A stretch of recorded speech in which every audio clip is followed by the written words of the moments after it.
Testing 1, 2, 3. Testing 1, 2, 3.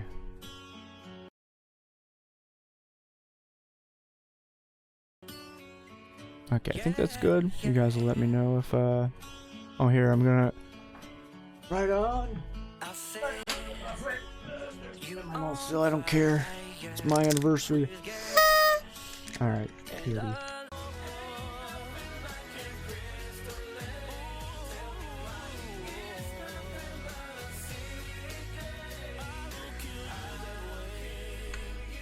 Oh, hi, Pixel. Oh, hi, Mal. Thanks for the happy anniversary. No, you. That question. Oh, did I unmute myself? I haven't done this in a while. How you doing, Mal? And Pixel. Also, no, you. I did hear that over my headphones, but I missed out. So, I noticed my Streamerversary thing was coming up. And if I had planned it like a 1 day ahead more, I would have probably switched the timing to a weekend thing. And I was like, I haven't played anything in a while, so what would I even play? And I thought, well, there's a few games I've kind of took a decent stab at this past year. 2023, most of 2023, half of 2023 actually. Half of 2024. But I'm doing all of 2023 because I didn't do it then. And next year if I do this, we'll see if recency bias, early 2024, make it different, right? Make a whole thing out of it. I would design a troll hack. Nice. I also figured I'd rate the dungeon overhaul hack just because this is most of the games I've tried, did for the first time and all that. I'm pretty sure it's give or take, but I'm also gonna open up my sparkling ice orange starburst. I'm gonna say troll hack. I don't mean the cruelty ballooning. Oh, okay, that's good. That's good. Also, I put on song requests just because there's gonna be like no noise otherwise. Let me know if I need to turn anything down though. I think it's set all right for now, but just let me know if it just seems good or not.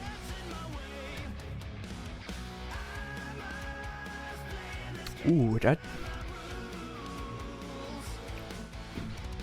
Excuse me. That actually tastes pretty close to the Starburst. The cherry one didn't have flavor I wanted, but the orange and the strawberry, those are pretty close. I don't really eat candy that much, but Starburst would be one I'd go for more. I like my fruity candies, my fruity stuff in general. It's either completely sweet and fruity or bitter.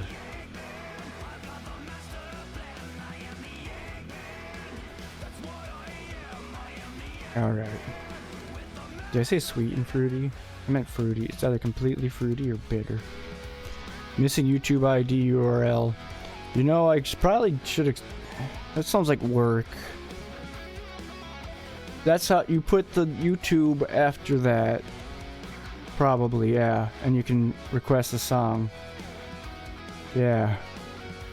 Okay. And I'll put. Yeah, I can fix that. I can fix that. While we're at it, let's also bracket this off so it's less confusing.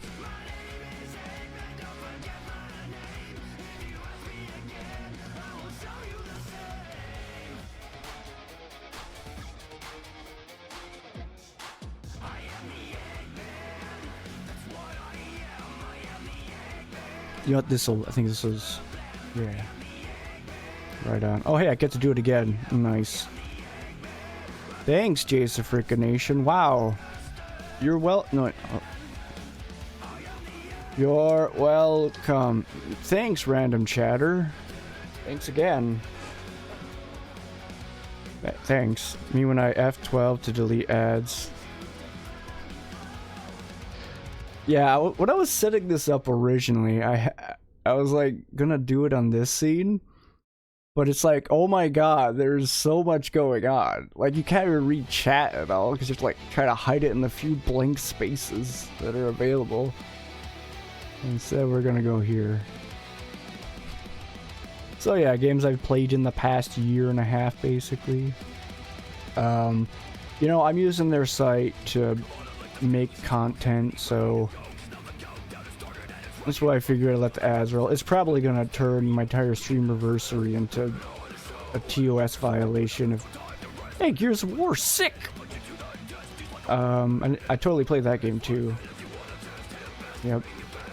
I didn't play that game. I played the first one, that's it. So, if there's anything here that catches your eye, just let me know. Otherwise, I guess I'll just kind of start. A lot of these games I haven't played through, like, all the way, but Ageless was like a little indie game I played back in... I could also take this off here, we can just get going. I also don't know how long this will go, but maybe after this I'll do... I might do like Unpacking Multiverses, maybe. I'm having fun with that game. But Ageless is an indie game, has some Celeste vibes, right? What are the rules for SR language? I think it's mostly just the YouTube ID itself, which you can put a URL. I should just do YouTube URL, or you can search YouTube. Oh, for me, mostly nothing. I mean, I guess strong language to like a PG-13. Hit me with some PG-13 stuff, and we fine. Or PG, but it has lots of really strong innuendos. You know, like Disney. YouTube URL. Yeah, let's do that. I don't know why I put ID, but I have caps lock on apparently. Wait, my go live notification is wrong too. Man, I'm so good at this. But yeah, keep it PG-13. Obviously, we don't really want nudity. Probably don't want to have so much cursing it'd make grandma have a heart attack. But yeah, Ageless was a game that was... I played this around the same time I played Dark Souls 3. Like, sometime in May last year, I think. It was pretty good. The mechanics were fine. Like, the way they introduced different stuff was cool. It's a little platformer. Like Celeste. Use the bow, though, when you work between states of being alive and dead and aging, and there was a whole bunch of stuff going on in that one. I don't know how long I want to try to go into each of these.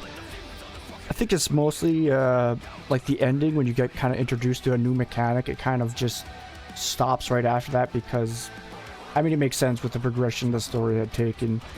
It wasn't going to be like anything super crazy. Like, trying to extend it way more past that would have been weird. Overall, pretty solid. I like the way they did the little voices for the characters. Interesting story. Just, yeah. It's hard to really want to give it more than an A, but just thoroughly enjoyable. Nothing really... I should also mention, I'm a platformer guy. So that's gonna help kind of paint a lot of what's going on here. I like Metroidvanias, platform fighters, even Resident Evil, because Resident Evil has a lot of interesting movement mechanics in most games, so it's part of the reason I like Resident Evil. Like, I've heard that for speedrunning Resident Evil games, a lot of times it's just all movement, so...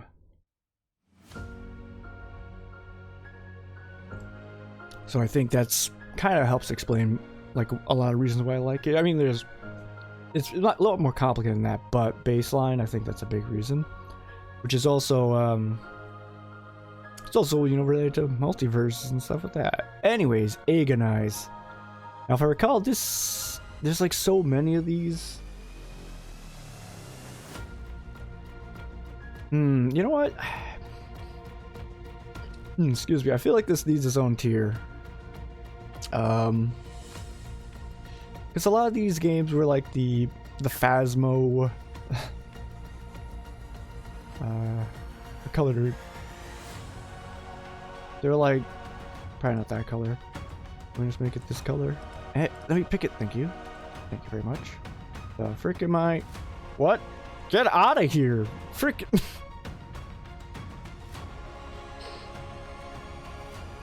What are these? Can I click off? No, I can. The ads are taking over. All right, this is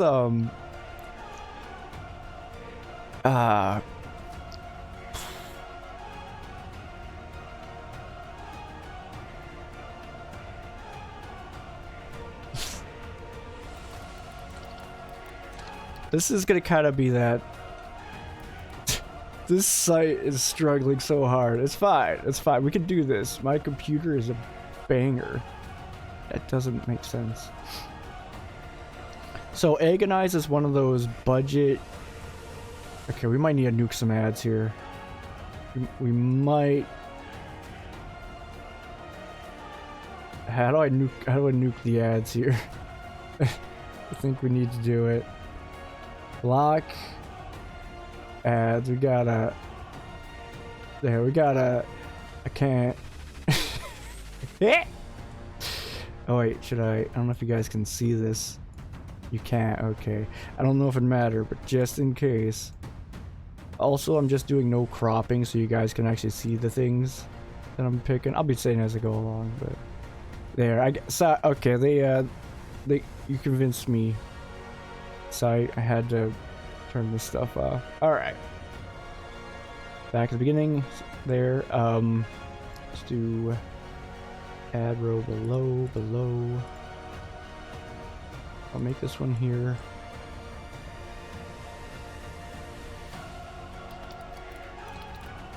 Indie horror. Because those are kind of their own animal. Particularly with, like, since after what's that called? Oh, I can also click on that. Phasmophobia in particular definitely took off a bit. So Agonize. Probably just gonna put it there. The thing stuff I'll be putting in here is like very low end, like almost like effectively a demo of a game. Sometimes you end up paying for it, and it's hard for me to like really want to slot them in with other titles. In general, like horror is not. I'm not super big into horror. Like I'm not. It's more of like I don't like the narrative games a whole lot. Like, I mean, I do. It's not the main thing I go for. And a lot of indie horror games tend to have their what's the best way to put this? They're more about atmosphere. They're more about like setting a tone. Oftentimes they tend to be story driven and try to throw in scares with that. And also they tend to be trolly. And it's oftentimes a lot of the mechanics are like lackluster for what I want them to be, whereas like games like Resident Evil are like they add mechanics that you work in that like, oh, you need to plan this or else you could just die right now. And so in comparison, a lot of budget indie horror games tend to be more just narrative driven, oftentimes very little mechanics added in. And so for me it's like meh. As a man who likes platforming and not super big on RPGs, which RPGs are obviously far more mechanics, but RPGs do tend to have they tend to have less platforming, and it tends to be more heavy narrative in what I would be interested in, but that's not enough to really get me past a lot of turn-based combat things. So it's a whole lot of layers. Basically, I'm not trying to say these are really bad, they're just not normally my genre because of that. So yeah, I'll put Agonize there just because there's so many to, and it'd be hard to really fairly compare some of them. Agonize, I think, might have been the one you had to do. Ooh, there is one thing I don't. This is the thing. One of these games has this. I don't remember if it's Agonize. It's like this witch lady that flows. Ooh, crab rave. Good. Apparently, he had an issue. Let me get back on there. You guys hearing that?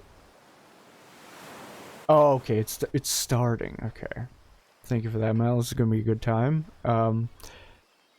One of these horror games, I'm pretty sure it's Agonize. It had some interesting controls, but it wasn't balanced at all.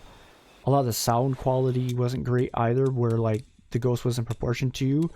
Particularly because, like, you have to, like, trap her, hit her with a shot, whatever. You have to try to progressively take down this ghost in a few different steps. Each time you do one, she opens up another floor, and you have to do it again, but in a slightly different way. But she gets faster. By the time she's at, like, the 3rd floor, she is... I think it's, you know, she is moving so fast that you can't... There is no reasonable way to expect where she is, and that's, like... There are so many mechanics missing from Agonize. It's probably going to put a lower on the budget indie horror, but there's so many mechanics missing there, and so much balance missing. It makes it just... It's complete luck, basically. Along with the sound design, too, she will sound like she's right next to you if she's on a floor above you, which means you have no idea if she is right around the corner, or if she is... Or if... So I'm mouthing the dance stuff and I want to do it. Or if she's like right around the corner, or if she's on a floor above, floor below, she just sounds so intensely close. So when she's moving around so fast, you really, it's just luck. You can't reasonably path anything. Even with Ghost playing like offside coach, and you're just like, yeah, do that. But you like say, hey, she's at the entrance, but she's moving so fast. By the time you're done with that sentence, she may already be across the map on a completely different floor. So, and along with that, it just doesn't. Between the sound, also she can see if there is not a completely walled off section between you and her. How do I explain this? She sees through walls. It's like a proximity based thing. And if you are in a room that has a door open, she will see you regardless if it's, you know, line of sight. It's just if she is in that proximity, this pathway is open, she sees you. If the door is closed, suddenly she doesn't see you. There's also instances where you would go to a door, close it, and it would randomly decide that she would break down the door or she would not. And oftentimes, if she's going so fast, you're trying to close the door, it's like impossible. So just a lot of things with it. I don't think it ever got polished up fully, never got ironed out. Yeah, it's just a lot of issues with that, and I would heavily encourage people making these games to like try to look that stuff up a little bit, you know, because there's so many of these games now. It's like it's just too many, man. You gotta set yourself apart, and one good way to do it right now is to make it actually work. So it's unfortunate. I don't think it's worth sugarcoating. You just gotta actually make it work. Ideally, jank is fine and all, but like there's been so many. Like the only thing I want jank is a mod. If a mod is janky, you know, you're not paying for or anything like that. Like there's like so many layers to like, you know. Yeah. Anyways, at Dead of Night, I really enjoyed this game. Speaking of horror games, I'm not really big on horror games. This was like a FMV kind of thing. It had, what was his name? Jimmy, and it would probably take a whole lot to explain it, but like it's an FMV thing. You search a hotel for clues, ask questions, use experience the people who lived in the hotel, what happened, and try to figure out what's going on with your friends and stuff. And you interact. It's a point and click adventure that, yeah. Try so hard to think of the words for this. I had really enjoyed it. It really added a level of intensity that, like a lot of indie games don't. I shouldn't say indie games. A lot of horror games don't really tend to hit. So for me, definitely seems like it had quite a bit of care and attention put into a lot of the details. It's a little gritty too, but it's not too bad. It like sets a tone more than anything, and I think it works good too with how it balances trying to escape the crazy guy in the hotel and stuff like that, and the ways you can do so. I think a few gripes I have is I almost would want a a randomizer mode, or just a like a different way to change it. Why does it keep just skipping your songs? Oh wait, no, it's probably because, oh yeah, if someone adds a song. Yeah, that's probably why. Okay, it's probably fine. Okay, because that was from the previous playlist that I was doing, which is mostly a lot of Little V and some Giga Chat stuff. But yeah, I think some of the bigger issues I had with that Dead of Night were, because I would like a little more replay value, because after you play it the first time, it's like, okay, it's a lot, you just find the thing of the rooms with the cutscenes, it's less searching. It would have been nice if they could have tried to find a way to add like very basic cutscene or interaction things to give you hints about stuff, and then show you different room numbers with like kind of the system they already had going here and there. I think that would have been, like, I could imagine some ways to do it. I don't know how difficult it'd be as a whole, but it would have added a lot more replay value to add like a randomizer mode at the end. Otherwise, yeah, the replay value kind of went down pretty quick, and which doesn't mean that's bad, but I tend to like replay value. So there was also one thing about the game specifically that I found would have been intolerable if I didn't get a map was because it's really hard to kind of figure out, you know, what rooms you need to get to, and then sometimes you're trying to like figure it out based on clues that you're going by, like the door numbers you're going by. But one of the things that makes it disorienting is if you like click on one place to go, you will, it could either be you walk half a doorway forward or you run down an entire hall. And when you're trying to like navigate through these halls and you're like taking different amounts of steps, then you're like, then each one's like completely different, and then suddenly you have to change your plan because you see Jimmy or something like that, and you have to like call an audible. It is so confusing if you don't have an actual map up to know which room you're in and to compare like where you need to go. It's like almost impossible to, yeah, just not having that. I even tried to like start writing it down and it was not working super great. So I still think I started writing it down. I know I made a lot of notes on the map I got, so. But overall, still really good. I don't know if I want to put it S tier. I think I'll put it there. It's definitely top of A, at the very least. Like, it's definitely like a solid A minus. No, wait. S. I guess S is, yeah, it'd be an S minus, so. Across the Obelisk. This one. Oh, hey there, Andrew. Link to the Past S tier. I didn't see that earlier. Sorry, how you doing? Link to the Past. I mean, you know what? Since you requested, how you doing, Andrew? What you been up to? Putting this back down here. We're gonna do True Pixel Gamers LTTP Dungeon Overall Hack. So let's put it here for the moment. Now, it's technically isn't a new game. It's not even a completely revamped version of Link to the Past, but oh, there was a Rando Runner, Speed Runner, ROM Maker, Super Scud, I think was his name. He also had like tutorials in the past on how to. Actually, yeah, I didn't realize it's just a bunch of noise. Oh, here, let me do this too. But he made a ROM hack before. Oh, I can't remember what it was, but it was like a shorter ROM hack. It was like just a few handful of dungeons. I can't remember exactly.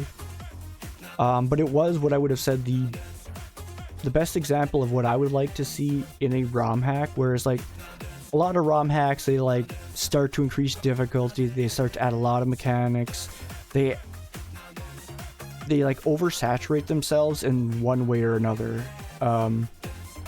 Parallel Worlds was one where lots of dark rooms didn't help, and they were reliant on mechanics of like looking at layers. They added like a layer system you could use that was basically something you could do if you were using an emulator, but they bound it to keys to kind of be like a way to find secrets, but it made it more confusing than anything else. There are, and I guess, yeah, part of that difficulty, like, yeah, it was more difficult, but the problem starts to be when you're adding Helmassar to Light World dungeons. You're adding Mothula as a or Vitreous as a mini boss. Like there are some dungeons in Parallel Worlds that have like 3 Vitreiuses, and the issue isn't inherently there that, you know, it's too difficult. Even it just gets to the point where you are like going through the motions. Like there's only so many times you can feel, you know, a sense of gratification for killing 3 Vitreuses in a dungeon, because they just take so long. It's just like you're just swinging, you're like doing your dashes through them the whole time because they're set up awkwardly in the middle of a room. It's it just takes forever. Like there's just so many rooms that are just like there to burn time instead of like giving you something to experience. And I think that's what a lot of ROM hacks get stuck with. So that's a big reason I like the Super Scudge one. I think maybe that's part of the reason Worse Than Parallel Worlds I didn't mind, because it did not take itself seriously enough for me to be like, save states are a bad thing. So if that makes any sense. But yeah, well, here, let me turn this off too. But yeah, that's basically a lot of reasons why ROM hacks were like they super saturate too much in certain ways. This one was pretty good. You know, there's kind of a few crashes that happened related to exiting caves as a super bunny. I think they are fixed now. But yeah, I put this. It's free. You know, it's a free thing. If you guys want to try, you know, I'll put it right up here. At least bottom of S tier. You have to have a link to the pass for it, but hey, it's free. You just got a bug pixel for it, so.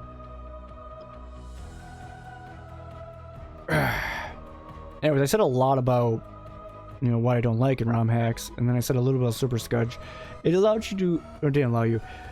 The things that like this did, along with Super Scudge's hack, it like explores, you know, using boomerang tools more in various ways.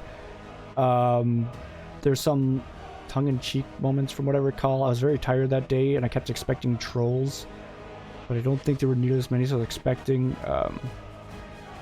I can't remember a lot of it right now, but I do remember I thoroughly enjoyed it. It's like a blur of trying to remember, like, is this a Link to the Past part I'm thinking of? Is this a rando thing? Is this... I've played quite a few Pixels hacks too, so it's a little confusing there, but did improve things the original game didn't have. Yeah. And that's basically too what I liked about Super Scudge's hack, and yeah, like it just improved on things rather than trying to add too much, so. Anyways, Across the Obelisk. It's a roguelike deck builder. I should try to get through this a little bit faster because I might not have the energy to get to super laden with this, so.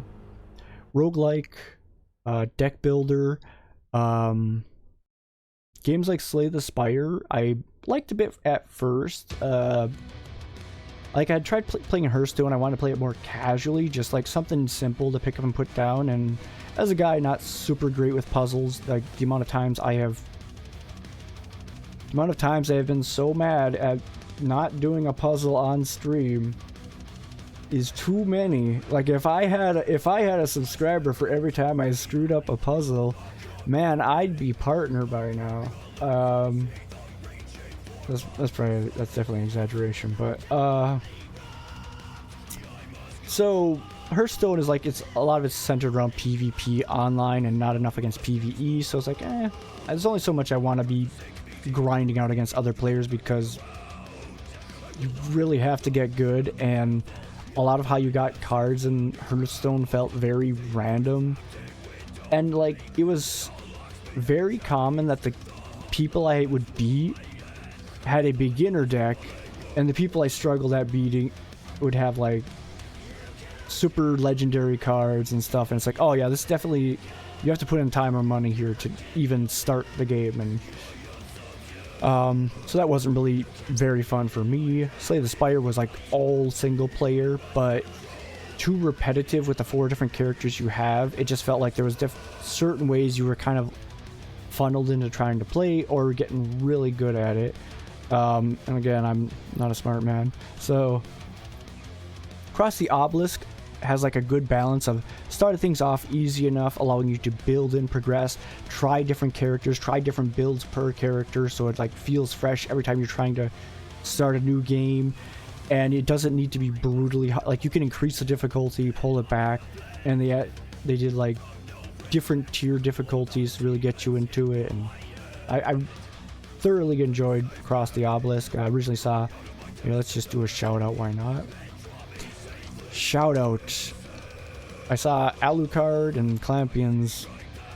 I haven't caught up as much recently. It seems like he's just busy with life and work and that, so I don't catch him as much as I used to. But a lot of stoops over there, and I thought that was originally saw them doing it. Thought it was a good thing to try. Thoroughly enjoyed it even by myself. But it has up to 4 players you can play with, so it's a decent co-op game too. Especially because you can kind of pick it up and put it down without too much issue. It's just you might have to start doing math with your allies, and that's a way to destroy some friendships,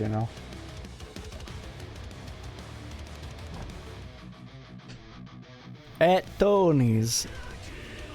So At Tony's was a game I saw some other people play. Saw DT play. Yeah, you know what? We're making the most of this. Put it over here, I guess. This guy, you know what? Yeah, let's just do this. I'll just fix the size of this stuff a little bit. Where is? I think I'm doing this. I think I'm doing this dumb. I gotta start playing these. I gotta start playing these things because like stuff is happening.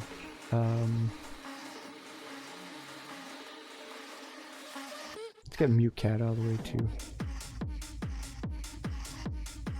Am I gonna get banned? Wait, what the frick? What's wrong with you people? What's happening? Man, what the frick you put it on here? Dang. The frick? Is this like...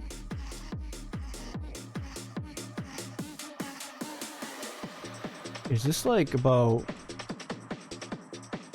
Is this made by the Bloodhound Gang? Like, what is happening?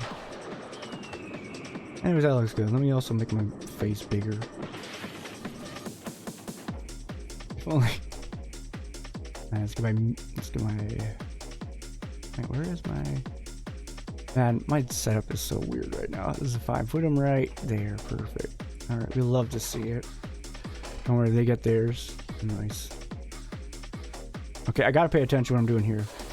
At Tony's. At Tony's is a game I saw 1 or 2 people play before Tim. In the name of DT, which, that one shout out. Let's also shout out Mal for Fabula Ultima. Shout out in the name of DT for now, though.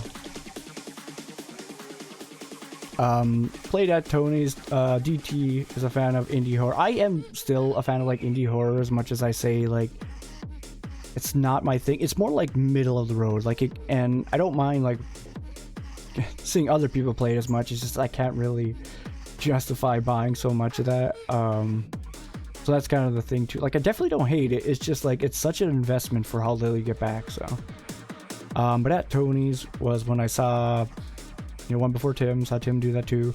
DT, just to be clear. And then I thought it was going to be creepier. Apparently I forgot like what was actually going on in that game.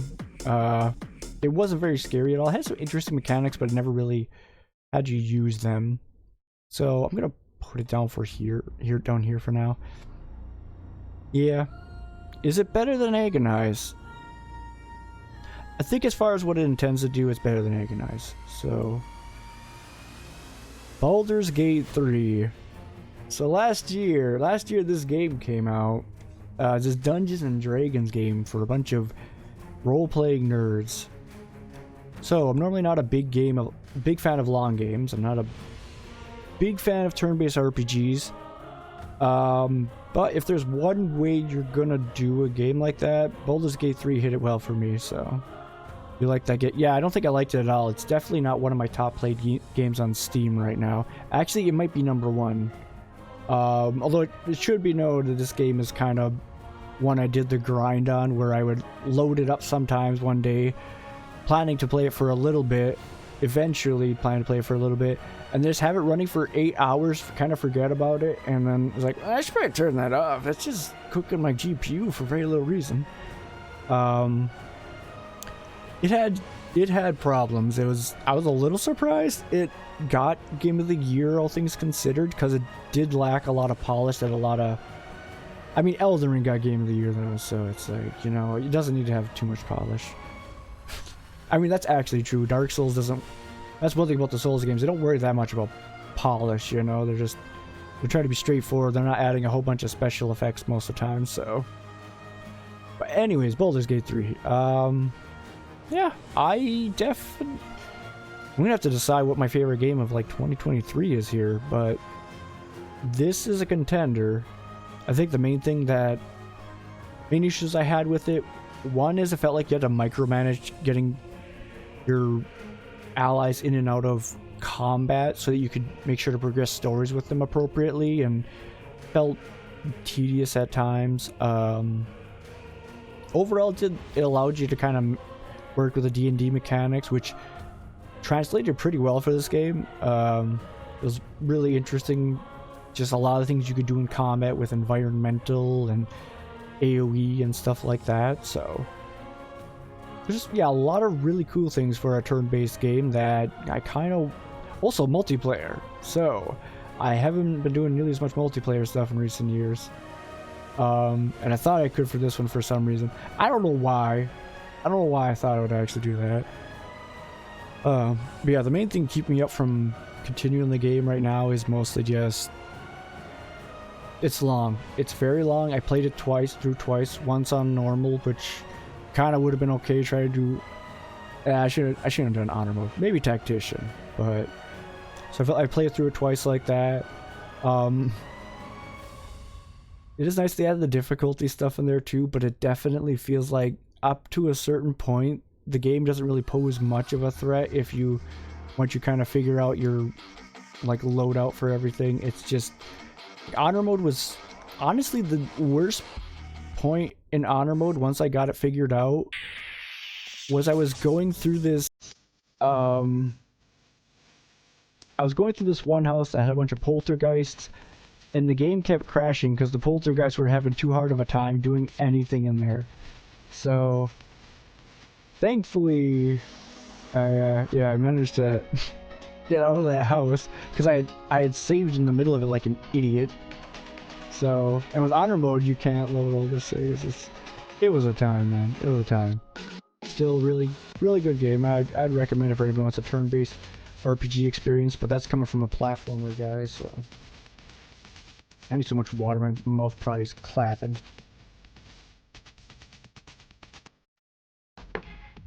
All right. Brawlout. I don't want to put it here, but it's not exactly that.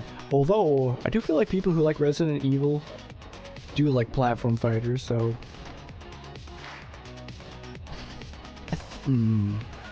It's a platform fighter. I really don't want to be, like, putting it here just because it seems a little unreasonable for it, but it's a platform fighter. It has the guy from Dead Cells, the homunculus, which big fan of Dead Cells, and it has some cute stuff in there with that. I don't know if it's... I think the biggest issue I could have with it, like, overall it's just solid, but it's a bit too much like Smash Bros, if that makes any sense. Which, I mean, it makes sense when you're gonna make a game, like, a lot of people aim for, you know, emulating Smash Bros Melee, which is considered the best competitive Smash Bros game and platform fighter, which also makes sense. And then it would make sense too to emulate a game after that to learn what you're gonna do. But that is kind of where Brawlout just lands for me, and as somebody who didn't even like parts of Ultimate because they were too similar to previous games that I'd already played, this doesn't really bring anything, you know, new or big for me to the table. Like, it's solid. If anybody has this game or ever wants to try it sometime, I have it, you know. Yeah, it's just, right now, I think it's all I can really say. It's solid. It's nothing super there that makes you be like, oh yeah, I want to play this instead of Multiverses or Ultimate, or... Yeah. I can't vouch for the online of it either, but assume it's probably okay. So I think I finished. This is Castlevania Advance that I decided to buy just to do stuff with it on my Steam once in a while, but Curse of the Moon, that's the icon there in particular. I finally finished it. I played it a long time ago as a kid, Game Boy Advance. Got to the final boss somewhat again recently, and then gave up and lost my save. But I think I finally... Well, no, I know I finally beat the game, and so I figured I'd try to rate it a little bit. That's some cool stuff about it. The inventory system just doesn't exist. There's also a weird trend that I played a lot of Castlevania games as a kid that I, enjoyed quite a bit. That apparently are non-canon now, so that's interesting. What do I want to rank this? It was a fun one. It had an interesting card system to do. I just think it was too lacking in a lot of ways, but it's pretty good. I'm gonna believe it. I think it's a solid B, maybe an A minus. I think it's a solid B plus, As far as Castlevania games go, I don't even know how much I want to go into depth with that, just because I have so many Castlevania games and I feel like I could be repeating a lot of crap. So I'm putting Dragon Age Inquisition here. I started it this year or last year, but it was too much story at the time, and I'm like, I need to play a game I don't have to be paying attention for a little bit. So I'm putting an honorable mention because this is one that Dragon likes, and the latest Dragon Age game, or the newest Dragon Age game, has had a trailer released. I know my girlfriend's excited about that. So I feel like this is a game I should play soon, just to kind of catch up with a lot of that stuff too, because it does look interesting to me. I don't know if it's gonna be like earth-shattering for me, but these are kind of games I want to try to play at some point. It's just a lot of games I haven't kept up on. I still haven't finished all Resident Evil 4 Remake, but this is on my radar for one I want to play again soon. Similarly to, I'll do this right now, Yakuza 0. I need to just take easy mode on Yakuza 0. I tried to start it on hard because I can't not play on hard mode apparently in games. And then the story in this was one where I had to pay attention, and I missed an entire cutscene, and I got sad. And it's just like, okay, you know what? I did play it on easy. Just do all the story, skip the side quest, stop the hard mode bullcrap, and just see if you can just run through fast and at least get to the story. So, Yakuza 0 is on my radar too. Putting that there.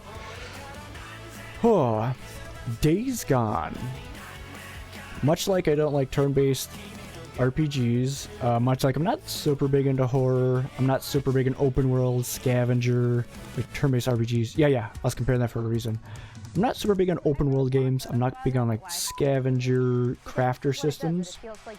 Days Gone has that, but Days Gone also does it in a way that's like very reminiscent of Resident Evil for me. And it's put in like a more of a foresty area, whereas like something like a GTA 5, GTA 5 is more like it's a very urban setting. It's like busy traffic and stuff, and as somebody who's not really big on that IRL and likes the aesthetic of forests, back roads and stuff, Days Gone probably appeals to me for that reason, not necessarily everything else going on there. Matt the Ogre was actually one who I saw playing this and was like, oh dang, the story looks kind of compelling, the mechanics look interesting, stuff like that. He gifted to me at one point eventually, and he's like, okay, I'll try this at a point. I put it off for a while just because I was worried I wouldn't like it. It could being an open world scavenger kind of game. I was worried I wasn't going to like it, so I want to kind of brace myself for that a little bit, because I didn't want to crap all over Matt the Ogre's game that he gifted me. But I ended up really enjoying it. The combat, I also played it on the hardest difficulty because I wanted to take out the I wanted to take out the fast travel. I wanted to we're going full survivor. So this was one of those games I had to grind on, similar to Baldur's Gate. Did that go through for you? Let me know if I need help with that. But yeah, there's like so many different ways you can play that game too, with the different upgrades, with combat, or with melee, with guns, with survival stuff, stealth. There's just a lot of really different ways you can play this game. It's actually super like movement heavy. You can fight hordes of zombies, and it's like super satisfying to clear out an entire horde of zombies, clear out a nest and stuff like that. Like especially early on when like you're starting to get used to the game, and it's just there's monsters around every corner. A bear comes flying out of nowhere to kill you. Late game got to be a bit much for me. I don't know if that was partially just because I was getting tired of the game a bit. It might have also been the kind of the area you're in at that point. It's a lot more, the tone of the game feels very harsh for the protagonist is the best way I can put it. And you're just having to deal with a lot of crap. And there's also a bottleneck where a lot of missions probably timed in between 2 vids perfectly. I'll record after. Fire. I'll double check. I don't see it at the moment, so just let me know if you need me to plop that bad boy in somehow. Oh wait, I know how to do it. I know exactly how to do it.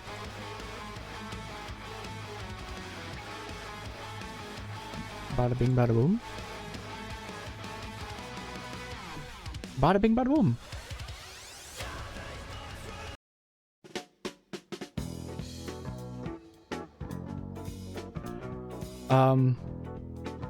And yeah, like I was saying, I was kind of getting a little bit tired of it by the end of it, but then it then had this sensation of like I started to feel like Deacon, the main character, which is a character like I just in general I like the story.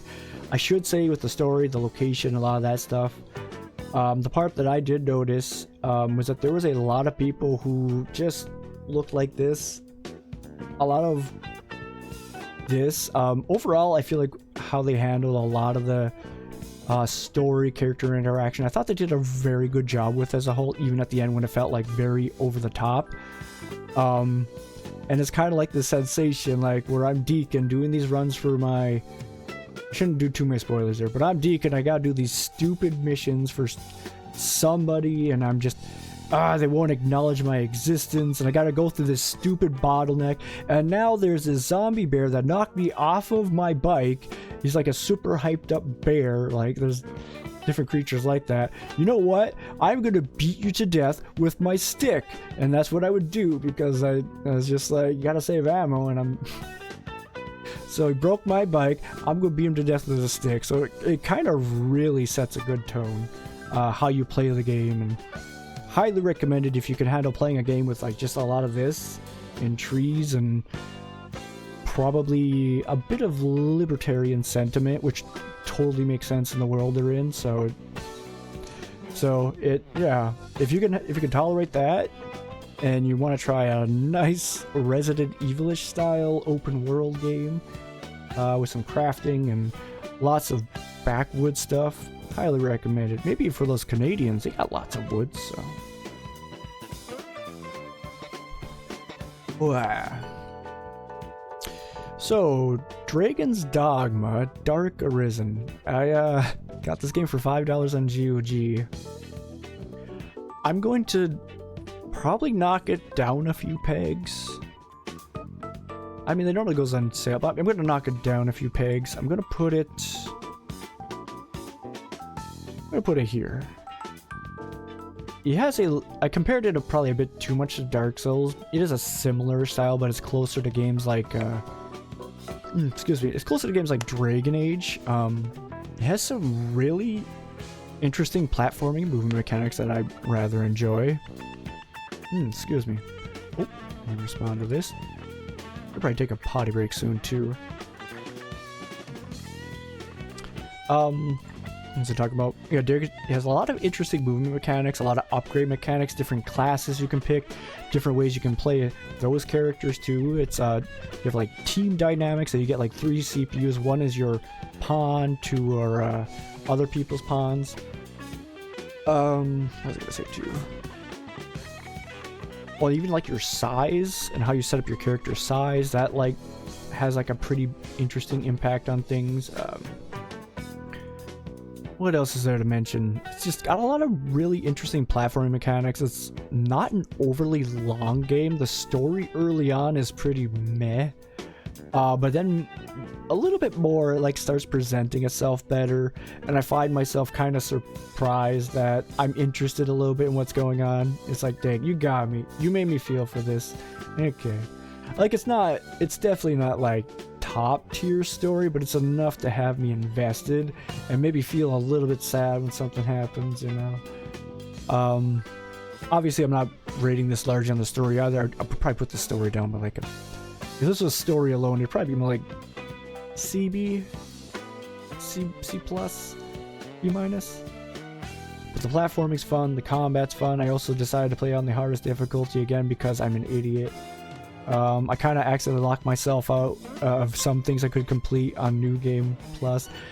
This game is so hard on hard mode. That was such a stupid idea to play it like that. Like, there are enemies I would come across, strong enemies, where if they hit one strong attack, completely dead. Just completely dead.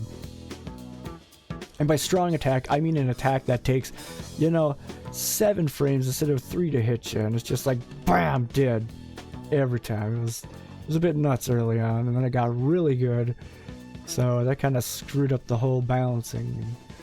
But yeah, just a lot of fun stuff in this one too. So if you want like a nice, you know, nice little platformer, dungeon diving, exploration, open world,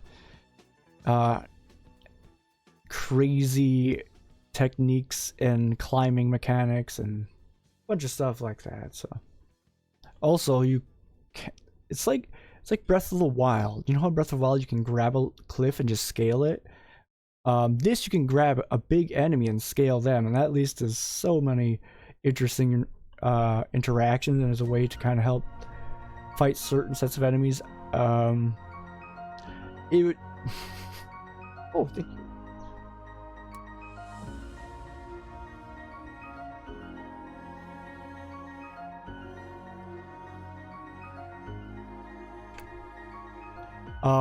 But yeah, I feel like it would have been a lot better if maybe I toned down the difficulty I played at, especially because I couldn't, some of the fights I would do like in the DLC area, which is also an interesting area. Some of those fights are just not designed to be played hard mode first time, that's for sure. What else can I say about this?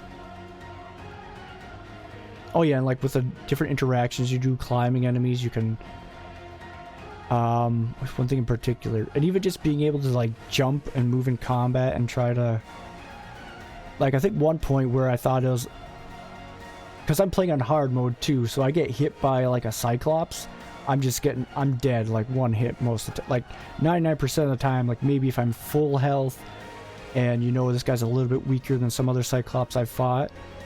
Well, there's this point where I saw 2 Cyclops for the first time,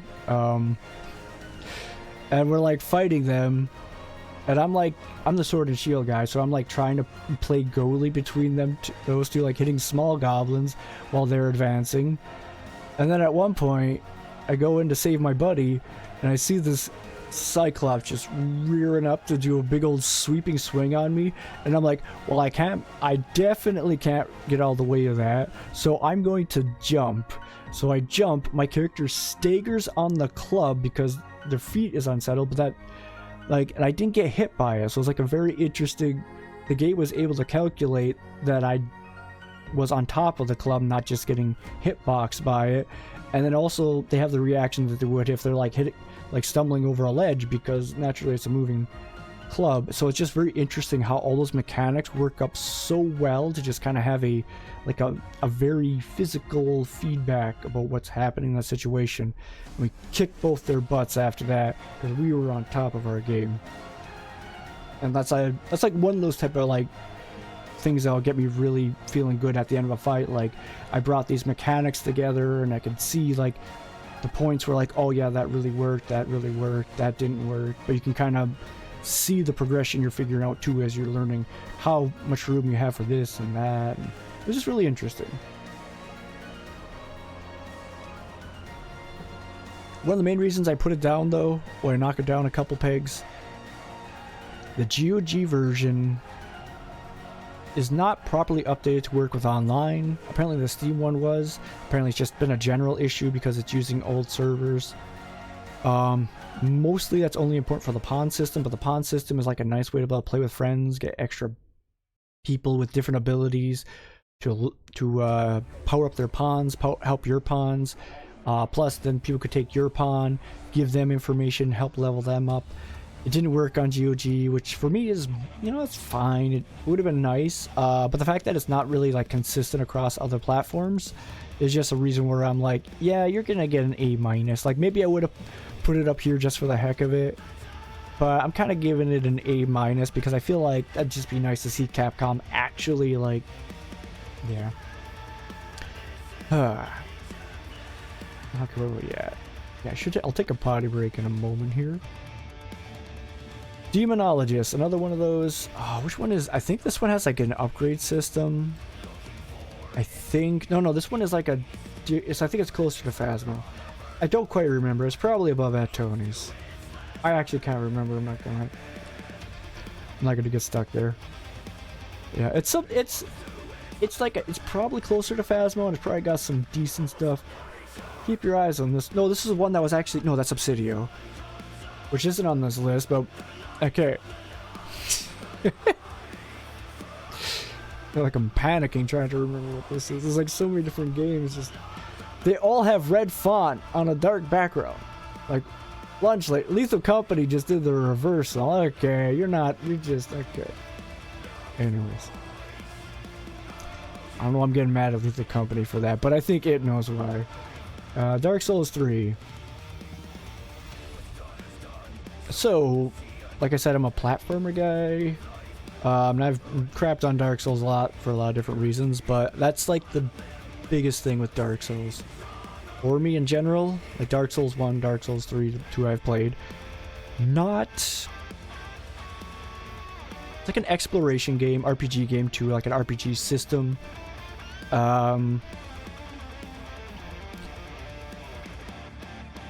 I'm trying to figure out a way that doesn't feel like I'm exaggerating this. I've said it before too, but like Dark Souls in general probably has some of the worst platforming mechanics and system out of like any AAA title I've played somewhat close to what it is. Like with any relation to the genre. It's between its platforming mechanics, and general movement mechanics and camera controls. It is just like if I base it on that alone, it would just be. I would probably make it E tier because it's very bad. I had thought about playing Dark Souls 3 again with a Reforge mod that does one thing that could be really handy for that. And that's because you don't need a running start to get up one step. It's a huge problem in Dark Souls 1. It's a relatively still a bad problem in Dark Souls 3. But they also don't have as much required platforming, so it's not as in your face about it all the time. Like the hardest part about Blighttown for me is just the platforming. Dark Souls 3 kind of changes that. It removes a lot of the back and forth, tedious. It adds a lot of quality of life stuff that Dark Souls 1 didn't have. It does feel a bit too much like Dark Souls 1 in like there's like a one-to-one comparison for like so many aspects of Dark Souls 1 and Dark Souls 3. It's like, oh hey, we're gonna take this really popular game and we're just gonna copy like, just a lot of this stuff and then just tweak it a little bit. And we're going to release this as a whole new game, even though it feels like what Dark Souls 1 should have been. I say that too because a lot of the NPCs in this game are like just so non-existent to me. So it's like I'm just staring at like just an event copied and pasted into a spot and then just kind of slapped up a little bit. It's like it's different now. But the combat in the game is pretty good if you get past. God. Okay, I swear I had fun with this game. All right, compared to Dark Souls 1, I had fun. God, it's okay. This game is selling for $60 on Steam right now, okay? This is hard. This is hard for me to think about because this is not a $6 game right now. But it's fun.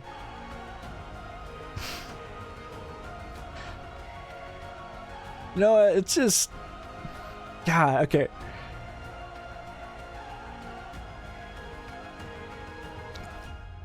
Like, I don't think I put it over... Like, I got the Advanced Collection, guys.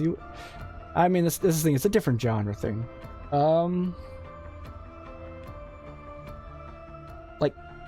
Like the problem is whenever I'm trying to think about something I like about Dark Souls, I am always reminded about so many ways to interface with the game just being bad. It's just anytime I try to think about a good part, I'm reminded like, oh yeah, but also at that spot, this stupid thing happens.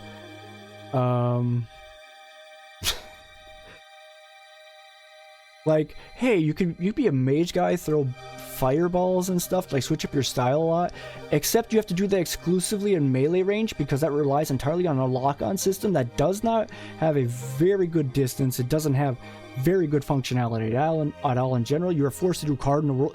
It's like that kind of thing. Like every part of interfacing with the game is just...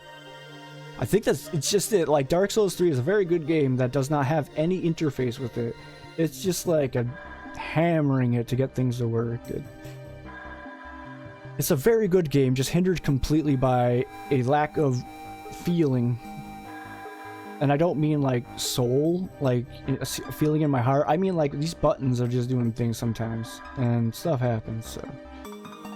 Anyways, don't need to get caught in there any longer. Very good game, except for everything that you use to interact with it. Hospital 666. It wasn't bad. It's one of them budget indie horror games. You can have multiplayer, which I don't think adds a whole lot to it. I think I still put it... It's probably like higher tier budget indie horror. I don't think it's got soul... Oh yeah, it's got soul. Yeah, you know, true. It's soul versus soulless. Dark Souls 1 versus Zelda Ocarina of Time. But yeah, this is one of them, like an Exit 8 style game, horror game. I think my biggest complaint is there's like too much of not really a lot happening in this game. And then sometimes when you have to do stuff, it's more confusing than anything, but like it's not terrible. It's cheap. I would definitely recommend this. Like if you're gonna look at any of these as far as a indie horror experience, I think this is still more up your alley. It's cheap. It tries to do. It's also a person just learning how to make games, and I kind of appreciate the approach they took with it still. So, recommend it out of these ones. Ember Knights. So got like Dead Cells vibe, but with the 4-player isometric though, not side scroller. Was a lot of fun when I was playing with Dragon. But much like Dead Cells and how I could grind out that game, how I could grind out Baldur's Gate 3, Days Gone, Across the Obelisk, I could like take breaks. Ember Knights isn't a game, or even like, yeah, because like Dead Cells, you can exit the game, it will save your location, exit a game like mid-run, so you like don't have to like quit out and lose all your progress. When I was playing Ember Knights, it didn't have that, and that kind of just ruined any ability I had to grind with it. If that's not a problem for any of you guys, you know, it's recommended, but for me, it's gonna put it... I think it's honorable mention for now. Because it's still early access, I don't want to like... I almost don't want to rate on there, but... It's fun if it had a little bit better saving system, so I don't need to do everything, you know, in one sitting. That would be preferable, because there's definitely a lot of times I'm playing games like I'm too tired or something, or I'm doing it for like 15 minutes in between something I'm just waiting on, or anything like that. It's just, yeah, it's hard to like for me to want to do too much with it. Hearthorn. Hearthorn was a game that showed that I'm bad at puzzles. Partially not my fault, but still really most of it's my fault. I'm gonna put it... It's pretty cheap also, much like Hospital 666. It's more narrative driven, and I think my biggest complaint with it would be once the mechanics finally showed up, it didn't really feel like you used them, really. I mean, you did. You were like trying to do it. It's like a survival horror game. You're like taking care of your school with its locks and stuff as the general baseline. Dude's there trying to kill you. But it doesn't really... There's really not much of a threat in Hawthorne. And when it finally does have the threat, I got killed through a bookcase. I don't even see what happened to me, I think. It just was through the bookcase. I got killed, so... yeah. It's not bad. It's a good attempt at being a narrative-driven game. I appreciate what it's trying to go for there. But I'm putting it right here. Like, there's a reason I put this thing here. If it's like people learning their games, you know what? I'm gonna give them some credit where credit is due, and I don't necessarily want to be like, oh, I'm not into these games here, so... Same with the honorable mention Ember Knights, because I feel like I don't want to rate that on what it was that I played there, so... Inside the back rooms. There's too many of these games. Which one is this? I think this is a multiplayer one that I play with DT and D-Hod.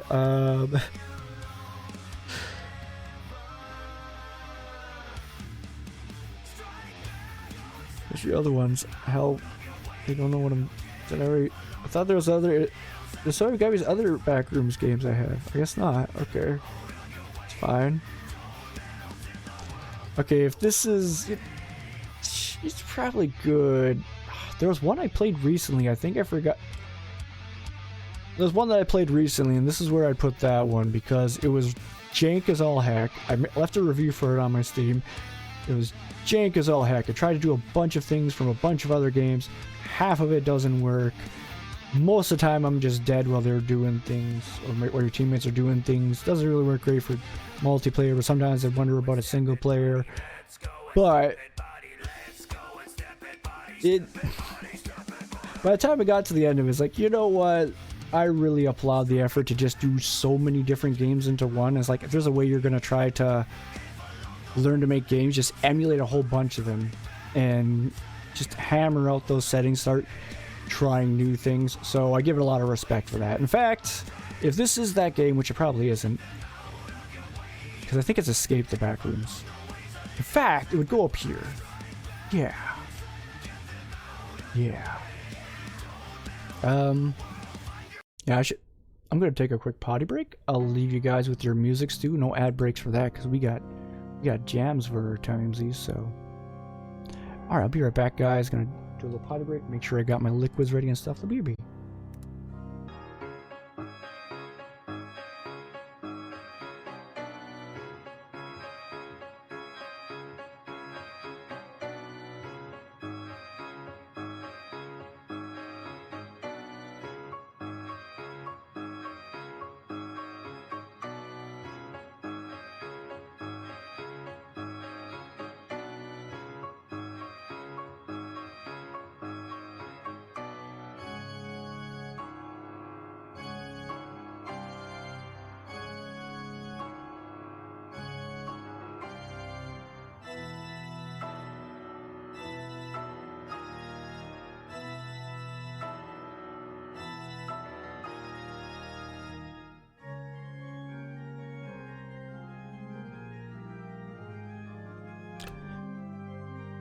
Alright, mostly back.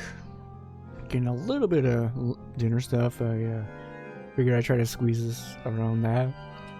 Before I get too much more back into this, anybody got any games they've played the past year that is their top 3 or bottom 3?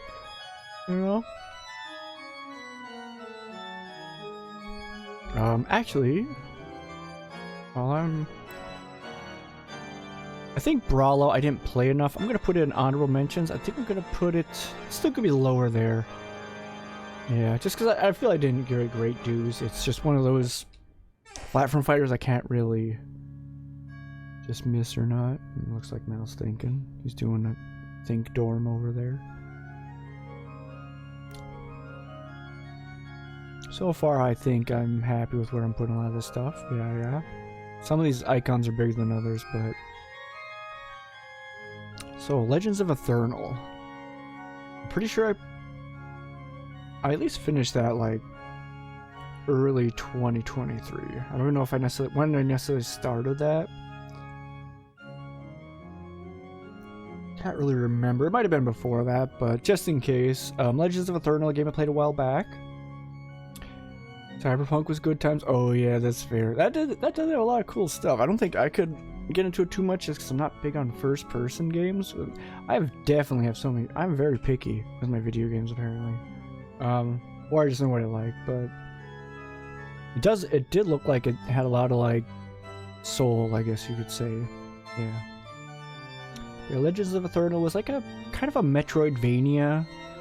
I think some of the strongest points of the game I could mention are I actually really like the story and the direction of it. You know, maybe not like S tier class, but I definitely there's a few things about it I guess I found a little unexpected but welcome. Like definitely some interesting takes on it. The combat system was good. I know it was good. I can't remember what I was like because it has been a while.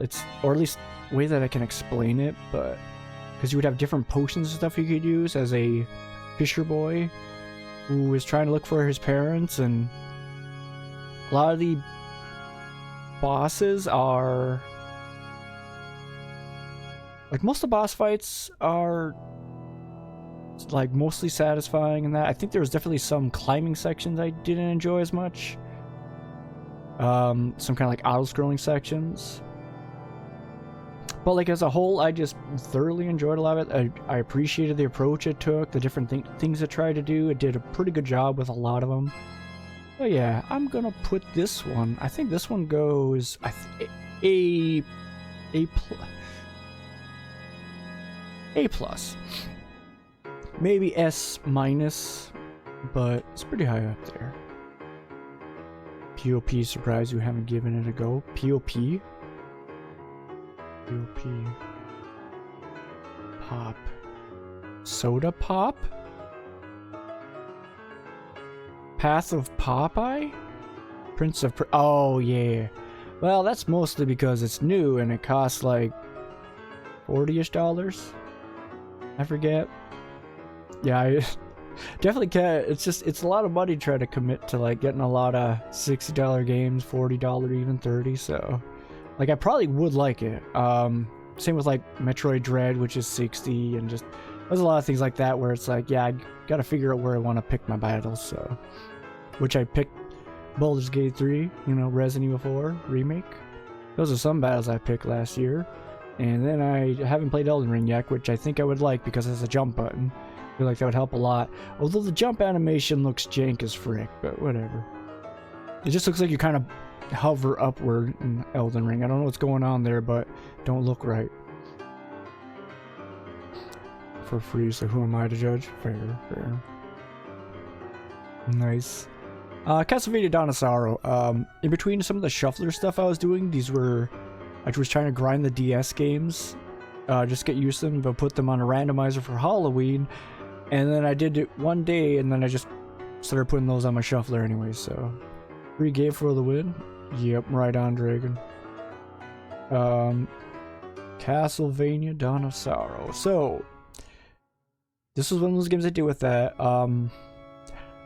Something I feel like I should just say is like a whole with a lot of these games made by Iga, or I guess produced, directed. This is probably a bit rude to say, but I felt like he was trying to capture Symphony of the Night a bit too much with some of these. Like as it is, Aria of Sorrow is already kind of the story of it is meh for me. It's very, I guess it's very anime is the best way I can put it. This kind of still approaches it in a very similar fashion. And it feels a little bit weird.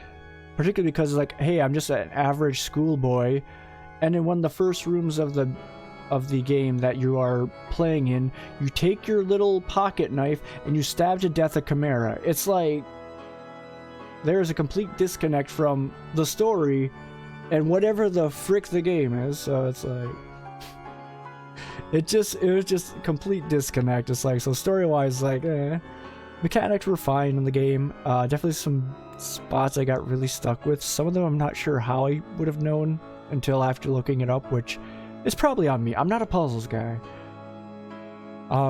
Anyways, Dawn of Sorrow is what this is, though.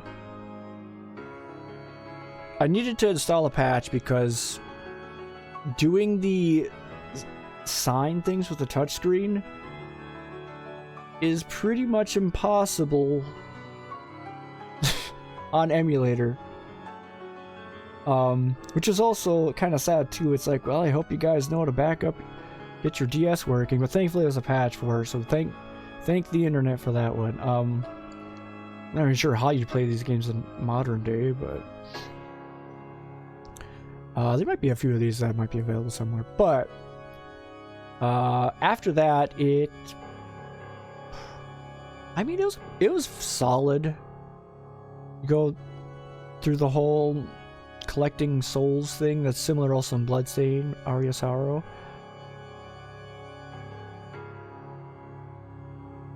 Definitely some interesting fights, but the final fight, it's okay. It's just a really big guy, not a big fan. I think I actually put it below Circle of the Moon. Like, Circle of the Moon's inventory system is just bizarre, and there's some other stuff in there, but it's not bad. It's not much worse. It's like kind of up there, but I think I'd prefer this over Dawn of Sorrow. Like, Dawn of Sorrow, the story is meh. It's focused a little bit too much on certain aspects of, like, oh, you like this girl, do you? And stuff like that. And it's like, bro, chill. Like, there's demons everywhere. Calm your knickers.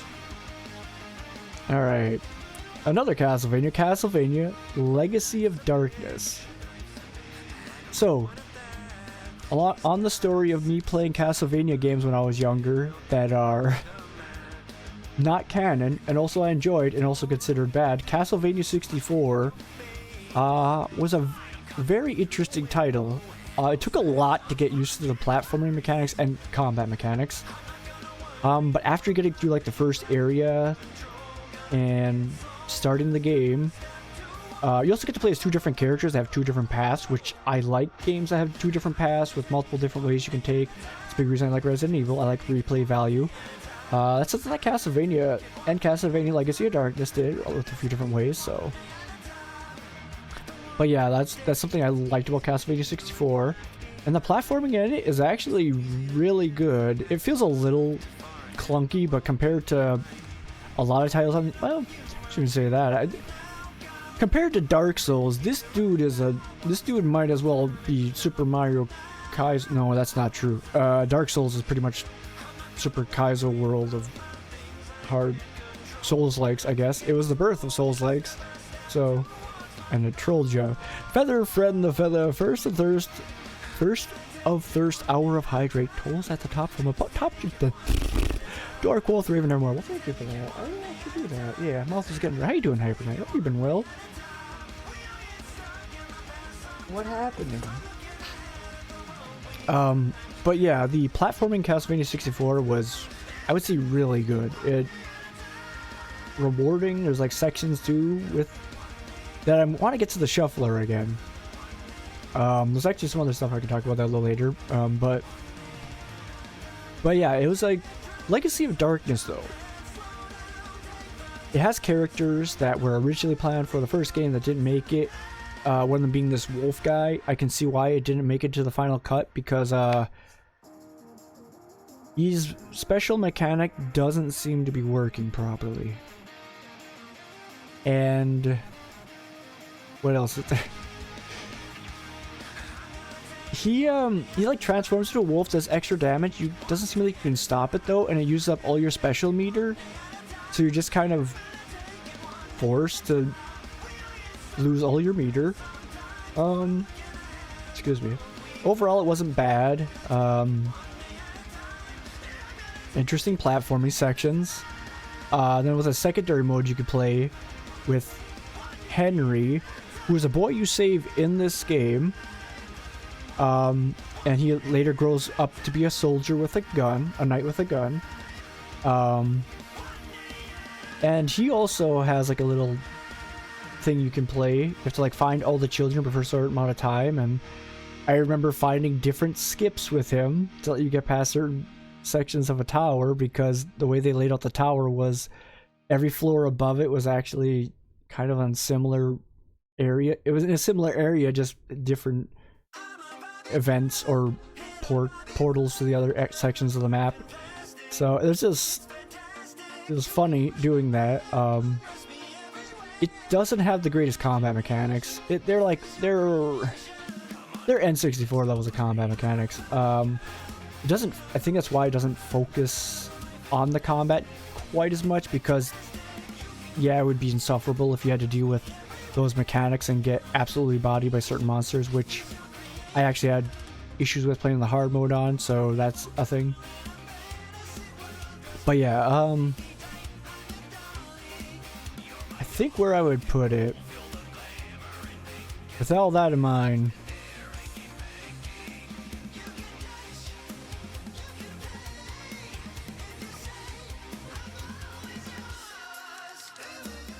I think I do put it over Donosauro.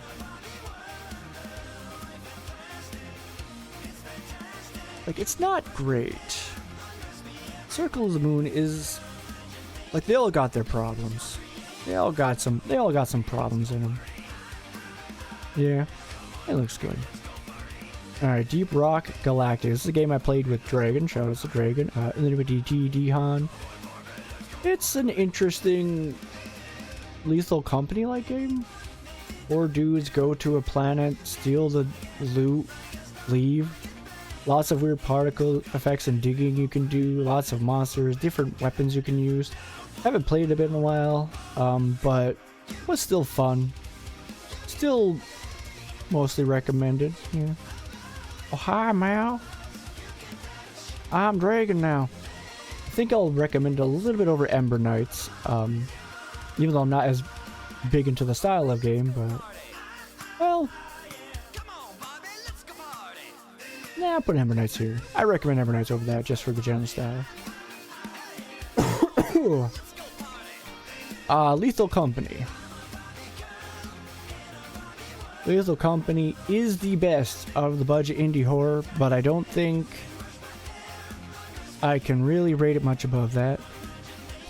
If just because this is most likely a game you want to play with 4 friends, and if you don't, that $10 starts to look a little... if you have a friend who doesn't want to get the game, you pay $20 to get to play with them. 4 friends, they're really not sure, 3 friends. So that's $30. You pay $40 to try to have a good experience, right? I'm not sure... Like, it was definitely fun playing with, like, Willard J... let's go shout out Willard, too. Fun with Willard J. Bradley right now.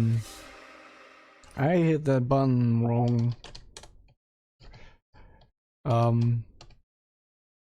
Yeah, coffee is good, so. Yeah, it was still fun. It doesn't really have a lot of staying power, a lot of replay value. It's like good. You can mod it to expand on that, but I don't even want to like rate it on the mods too, so yeah, I can't really. It was fun. Definitely would play it more, but that's only with other people, and yeah, like it's one of the better ones in this genre, but it's still kind of it has some of the faults of those things. Like, there's definitely points where it's like you can't do much, you get trolled, things suck that map because reasons. You're not really aiming for anything. I mean, you could, but you'd probably hate yourself for doing it, so meh. Lunch Lady. Lunch Lady has some decent mechanics from what I can recall. I don't know if it has a staying power though. And it's another one of those games you need friends with.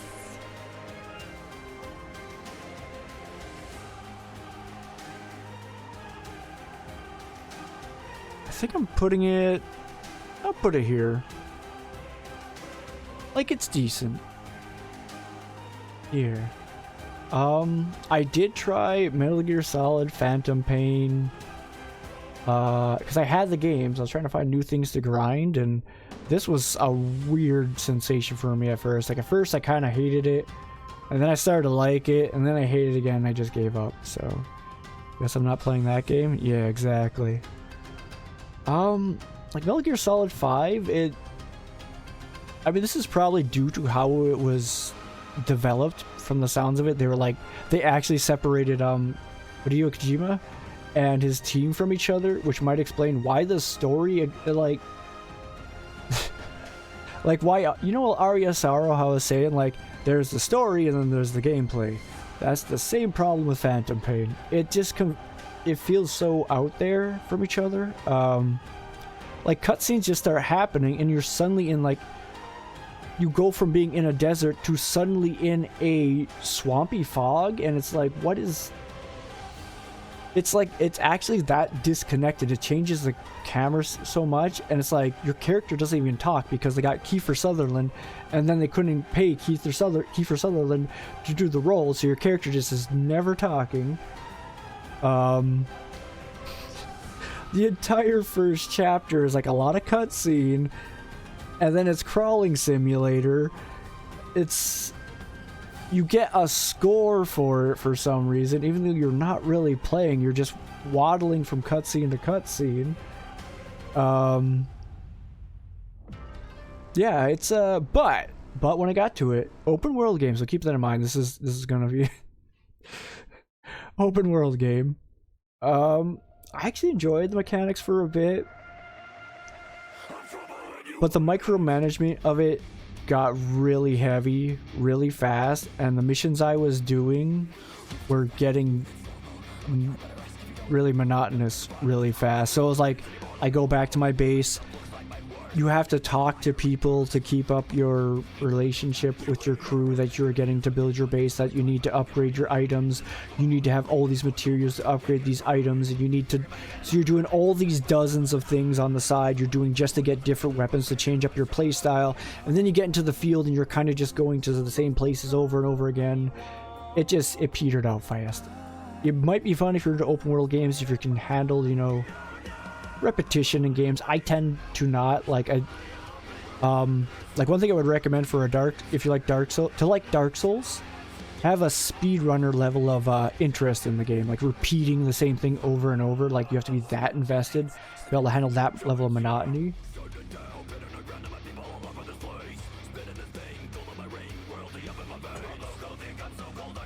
And that's kind of where Phantom Pain goes too, so I imagine for a lot of people, like, monotony isn't a huge problem with them, but for me, it's just open world game, lots of monotony, lots of transactions, micromanagement, and it was already so heavy even at the first point of micromanagement, and it was just too much in all the wrong ways. It was just all over the place, and I feel like that is more likely because of development more than the issues in development than anything else. So hey, been up here, keep up the go right. All right, thanks. You do look, that name does look familiar. Hold up. Following since 2021. What? Minecraft, I want to say. Yeah, but yeah, thanks for the good work, I guess. Anyways, where was I? Yeah, but thanks for stopping in. Yeah, Phantom Pain. Yeah, I think I already said enough about that one, right? I think that was the last game I did, right? Yeah, got very distracted there. Malum. Malum is the game with the rabbits, the indie horror game. I like how I'm trying to talk over this guy screaming at you guys. Let me know if I need to turn that down another guys. So Malum is the one with the rabbit guy. It's got a lot of unique things. It's got multiplayer that isn't terrible. At the end of each match, you get to shoot the ghost, so that's interesting. Not the ghost, the paranormal entity. I'm pretty sure that's the one. I'd actually put it. I'd actually put it up here just because I felt like it was a decent blend of things. Maybe not anything I would even really prefer over other options, but it does so much different stuff that I just appreciate it for that. So, because I think that's the main reason I put it up here. It tries to add a lot of unique things, and I just give it credit for that. So, oh yeah, we jamming now. Order of Ecclesia. This is one with a female protagonist. The story is much similar issue with Dawn of Sorrow. The story is meh. It's very cookie cutter of it too, at least if you've played the other Castlevania games. Maybe it's more cookie cutter. Hold up. I gotta change something quick on my settings. It's getting a little weird. Yeah, story for Castlevania Order of Ecclesia, a bit cookie cutter. It's nothing really surprising. I felt like I probably could have guessed everything that was happening or going to happen. It has a unique system where you're not just locked into a single castle, which one gripe I've had with the Castlevania games before is they try to add a whole big story, but then just lock you into one location. It's like, that just doesn't work for me. So it makes the game a little bit more immersive in that way. It's a lot more interesting to try to go to different locations. The randomizer of this looks freaking sick, actually. I added to the shuffler, and there's a lot of interesting stuff about it. But yeah, she's like the precursor to Miriam from Bloodstain, I think. Miriam. She absorbs the souls of, or the, I forget what they call it. They're some kind of demon souls that she can absorb, which also are her primary attack weapons, which get confusing a little bit. Some of the downsides of that system that they're trying to do there start to show up, where they use like a different naming scheme. It's like all Italian or something, I think. Like, oh, what is Ignis? Names like that, except it's everything. So like you're looking through your weapons, right? And you're just trying to find the ones that do normal attacks, but they all have names like Torpor, Fulgur, Ignis, and you can't really see that without looking at the descriptions. So, and you're like trying to go through, and it's so hard to read with these tiny font. It's Igmi, right on. So that's like one issue with the new system they have there. The story, like I said, was a little lackluster. Some of the rooms that they would set up, like even just intermission rooms, had like enemies positioned in weird ways where it was difficult just to get into the room and not get knocked back out. And then you have to you just reset the room. So if you don't kill this thing that's walking at you, not because it necessarily does a lot of damage, it's because it does a lot of knockback. And they had that positioned a lot of times, and I mean, it just was so... It was like, well, for one, it was annoying. Two, it's immersion breaking. It's like you're now gauging the difficulty of this fight based on an arbitrary border here. So it gets very weird. So there's a lot of things there that it didn't really balance super well. But overall, it had a lot of fun stuff with it still. And most Castlevania games actually have a very lackluster Dracula fight. I mean, the guy gets hyped up so much, and then you see him, and then you just kill him, and he's just done. You know, he's there for one cameo, not even that tough, gets blasted. So it's like, oh boy, it took me like 30 billion tries to get in here, and I beat you after 2 attempts. Okay, Dracula. This Dracula probably had my favorite Dracula fight out of any Castlevania, or maybe even just any boss fight.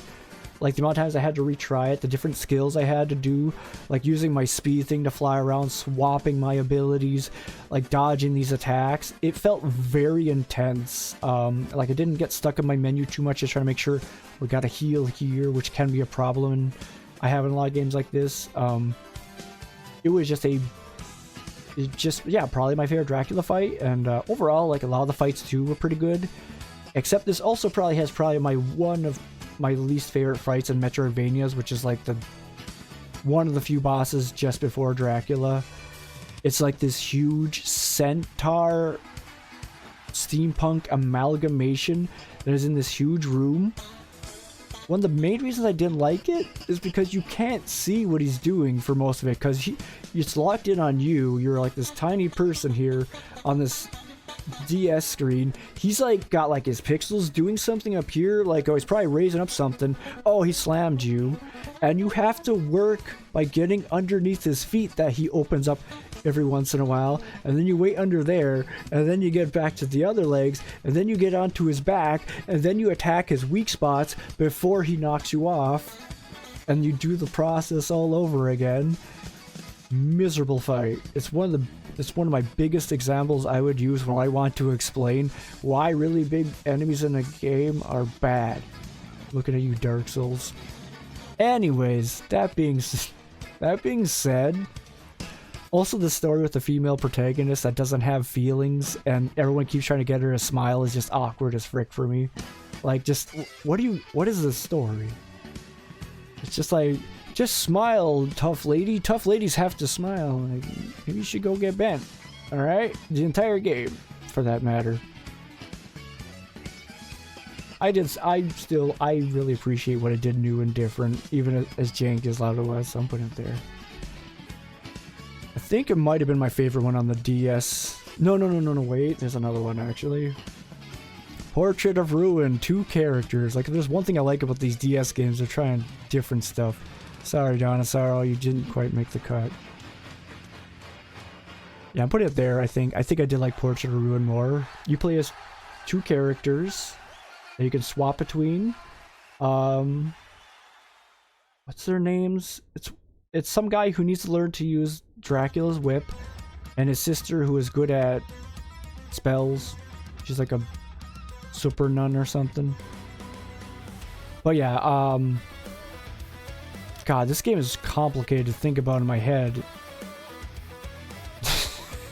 There are so many. I think I gotta put it up here a little bit, actually, now I'm thinking about it.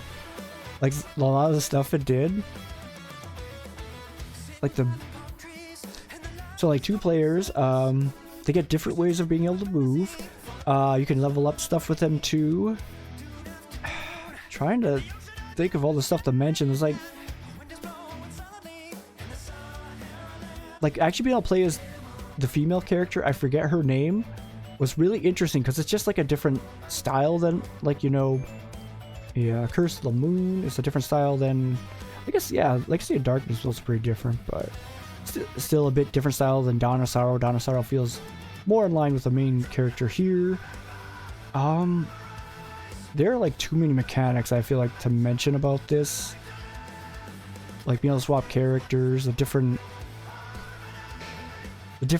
equipment you can put on your character, the different levels in there too, like get flipped upside down. Some of them are annoying, but some of the grinding you have to do for different items too felt weird. But yeah, it's just really good. It's too much for me to even comprehend in my brain right now, and it's been too long. I'm putting it up there. You guys go check that one out if you want, whatever the frick I'm rambling about. Should I take another break soon? I'm okay with it. Get some water though, holy cow.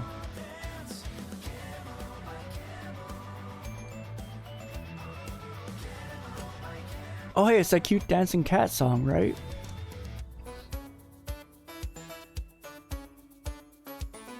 So Flash Party is another one of those brawlers. I didn't really give it a fair shot yet.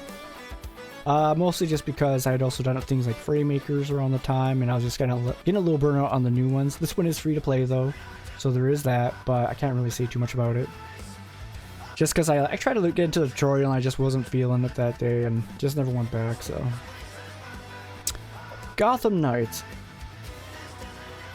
If you like Arkham Asylum, Arkham City, stuff like that, you like kind of that upgrade system, that beat 'em up, the timing of it, the city traversal, I think this gets a pretty good recommendation from me.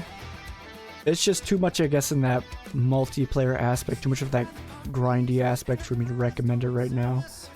But I think out of these, it seems pretty fun. If you find out on a deal, you want some friends you want to play with, I definitely think give it a try. I've heard it's got some mixed reviews, but I gave it a try with my brother for a bit, and it was pretty fun. It's just too much in that multiplayer grindy aspect that I can get into right now, so... Cute cat dancing. I won't tell you where I first heard there was a cat, sort of, but they weren't dancing. Pretty sure they were dancing. Don't worry, just go search that up, guys. Search cute dancing. Yeah. I'm not gonna say anything else for liability reasons. Fray makers. You know, we haven't got anything in the sea here. I kind of want to put Dark Souls down here, though.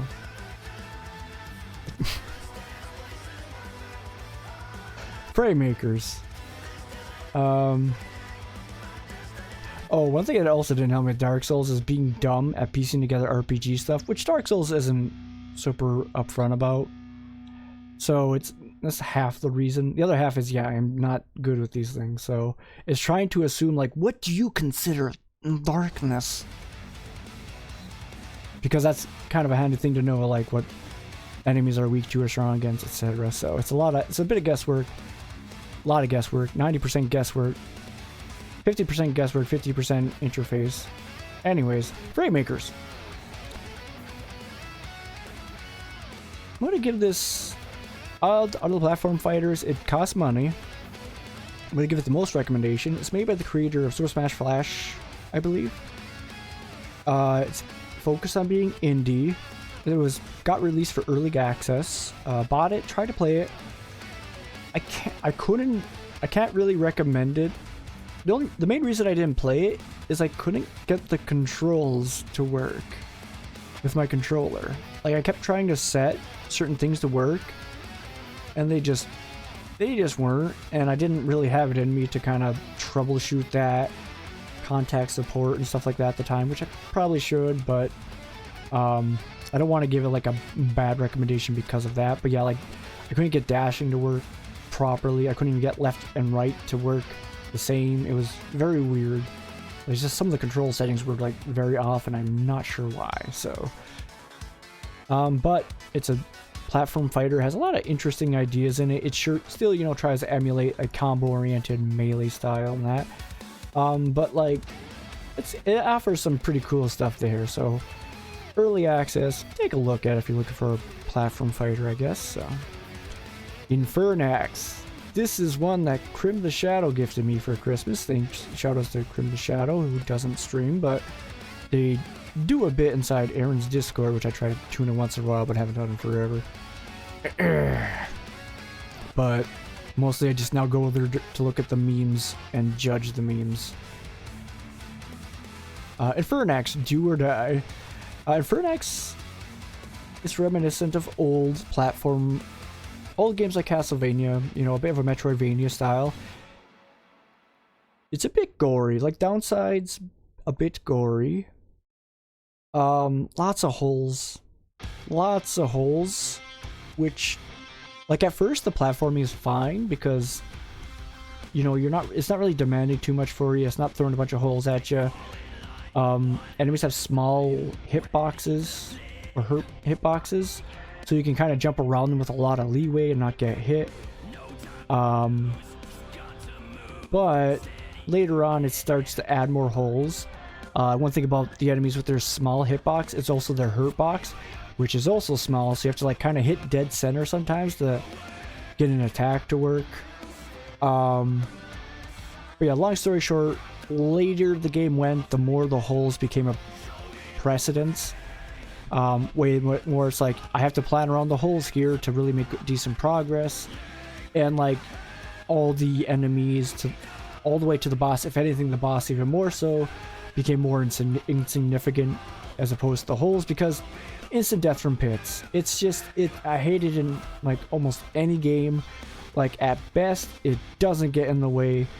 It's big issues I had with Dark Souls 1, some issues I had with Dark Souls 3, especially with the platforming. But overall, this game has a lot of replay value. It has different characters you can play as, a 2-player mode. It's got different ways you can play those characters as well, so there's a lot of really cool stuff in here. Heavily recommended if you can handle a bit of gore, you're ready to do some Metroidvania grinding. You want to really... The graphics sometimes are a little bit too much for me, just because sometimes there's so much red blood flying from red demons.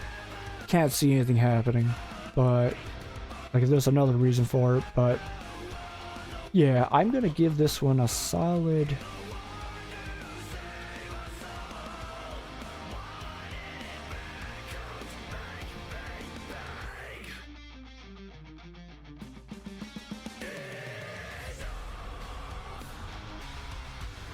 Yeah. I'll put you down here. No.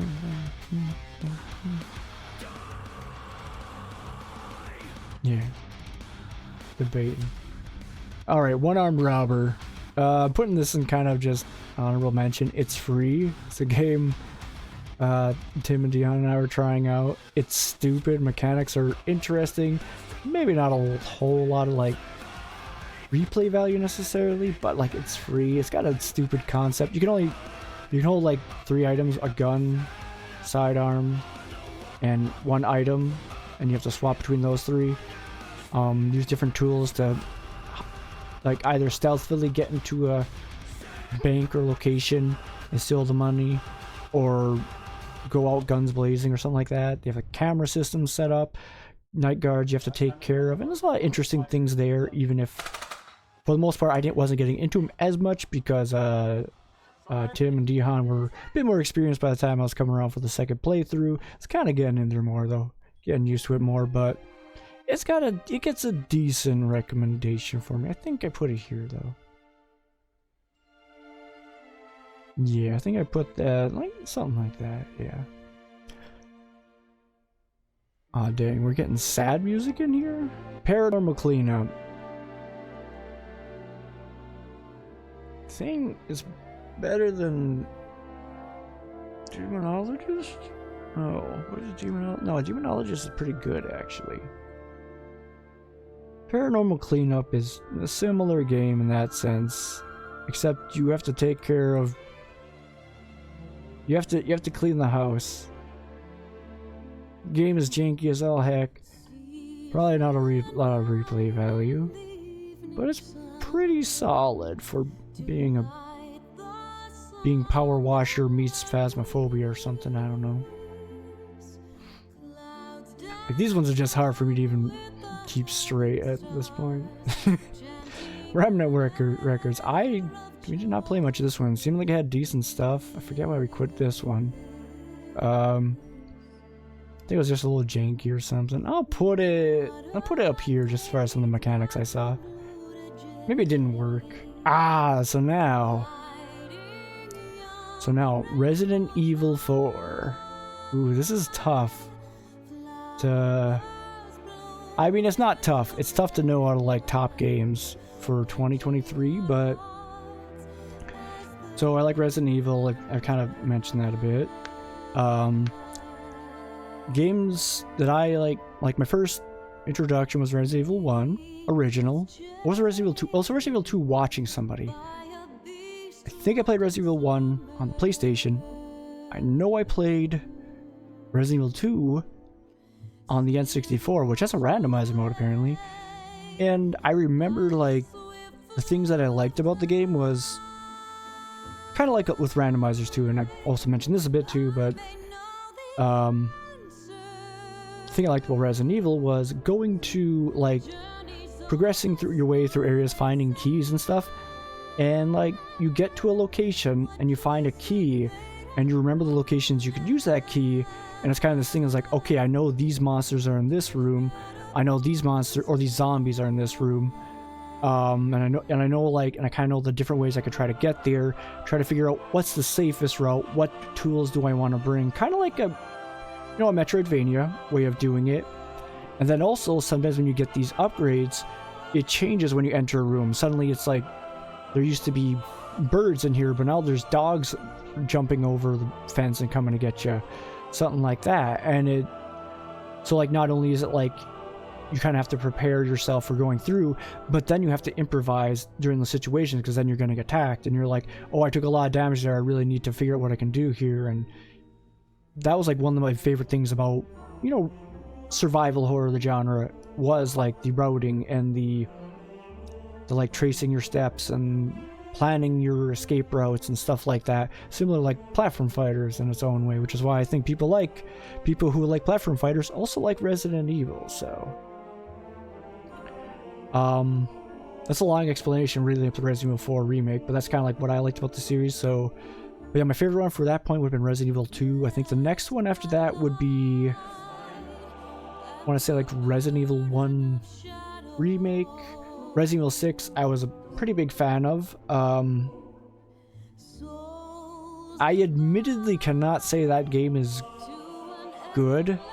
I definitely can't say it did a better job what it was going for than Resident Evil 7, as much as I don't like Resident Evil 7. But it had a lot of interesting combat mechanics I haven't really seen in games anymore, which is like frustrating because like Resident Evil 6 has so much cool stuff. Admittedly, it does a bad job with a lot of it, but it has so much cool new stuff that kind of get tossed out, and it's like, man, I want more of that stuff. Like, sure, it wasn't put well together here, but it's not that bad. It mostly got hated because, like, I mean, the biggest comparison I can have to where, like, I feel like the novelty of playing a game like kind of affects the appeal, like the peer pressure of it, because I feel like Dark Souls 1 was considered, I mean, I also say I don't know if Resident Evil 6 is better than Dark Souls 1. They came out at a similar time, but like Dark Souls 1, when it came out, the novelty of just playing that game, let alone beating it, was, you know, a step higher than a lot of other games. And Resident Evil 6, the idea of actually playing it was gross. So it's like, it's kind of that thing where it's like, you don't even necessarily have to enjoy Dark Souls, you just have to beat it to get something out of it. Whereas Resident Evil 6, if you're playing it, you might as well hate yourself. And I think that kind of set a different standard, because there's a lot of good things about Resident Evil 6, and combat related. Coming back to Resident Evil 4 remake, well, actually no, let's wait, we gotta back up. So I give the combat mechanics Resident Evil 6. Eventually I went back and played Resident Evil 4 OG. Coming back to that after games like Resident Evil 6, Resident Evil 7, Resident Evil 8. Finally going back and trying that game, the controls were pretty abysmal. Particularly before I installed a fan little hack thing for it. That kind of changed the movement mechanics. Particularly, you can use your mouse more for moving the camera more efficiently, and that helped a whole lot. But like as a whole, just coming to the game after those games, I think really made that first playthrough slog a bit. And then after I had that movement mechanics, like, okay, this is far more tolerable, because a lot of the rooms, like, honestly, Resident Evil 4 doesn't have a lot of replay value for me. It's like one of the worst for replay value, which Resident Evil 7 is one that's horrible for replay value as well. A lot of the rooms get kind of repetitive. You like open a door, there's a bunch of guys you shoot in the face and kick. Open a door, a bunch of guys you shoot in the head, face, and kick. Like it's a lot of that. Then I got to the island area, and I was just so tired of just running through these rooms, because it's just shoot a guy in the face, kick him, shoot him in the face, kick him. It's like, it just got old, especially with the controls being so bad. It's just like trying to quickly navigate the rooms, but I can't turn. So once I had that mod on, it made it at least a bit more easier to like get into it, to enjoy it, do a professional run, do a rando run, and it was still enjoyable. Resident Evil 2 Remake, when that came out, it didn't really do a Resident Evil 2 original, you know, true, like, there's like things about it that I find that were like, could have been a little bit better. Like the tone of Resident Evil 2 Remake, the protagonists are a little bland to me because of that. Like they definitely brought the gameplay in, but kind of I didn't really feel like the story came together that well. Don't feel like the main characters were that interesting, you know. But Resident Evil 2 Remake though was my favorite Resident Evil at that point for so many different reasons, you know, related to movement, to routing, to the randomness of what is to occur. Like, definitely get far more freaked out in a Resident Evil 2 remake than like any of these games combined. Like, all these games combined is like there's actually not that many scares, and yeah, actually I don't think any of these games actually gave me any spooks. So yeah, like, if I'm in red caution now, if I'm in danger in Resident Evil 2 remake, that adds a level of tension. And then if something happens and I'm like, oh, what am I doing now? Played that game in hardcore the first time too, because really had to get that survival aspect.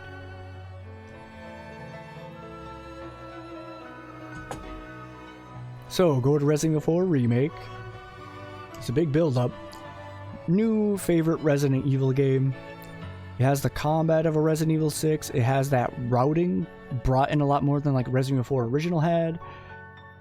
It gives you so many different things you can do in one instance. It has a lot of like variability, a lot of replay value too, with the different difficulties, some of the achievements you can try, all the different weapons you can try, which are upgradable. You can try different sets. They're all pretty good in their own way, so you can use just about any of them for a given occasion and try different stuff. Part of the reason I was even starting to do like shotgun only runs or SMG only runs, there's a lot of different things you can do with it, and it's a very fun game to play. The tone of the game, I mean, I personally like the tone of like a Resident Evil 5, Resident Evil 6 more than say Resident Evil 7 or 8. So that's kind of a me thing. I didn't like Resident Evil 4 that much. They were flirting with each other too much in the video calls. Yeah, I mean, the story of Resident Evil 4 it's okay, but definitely did not.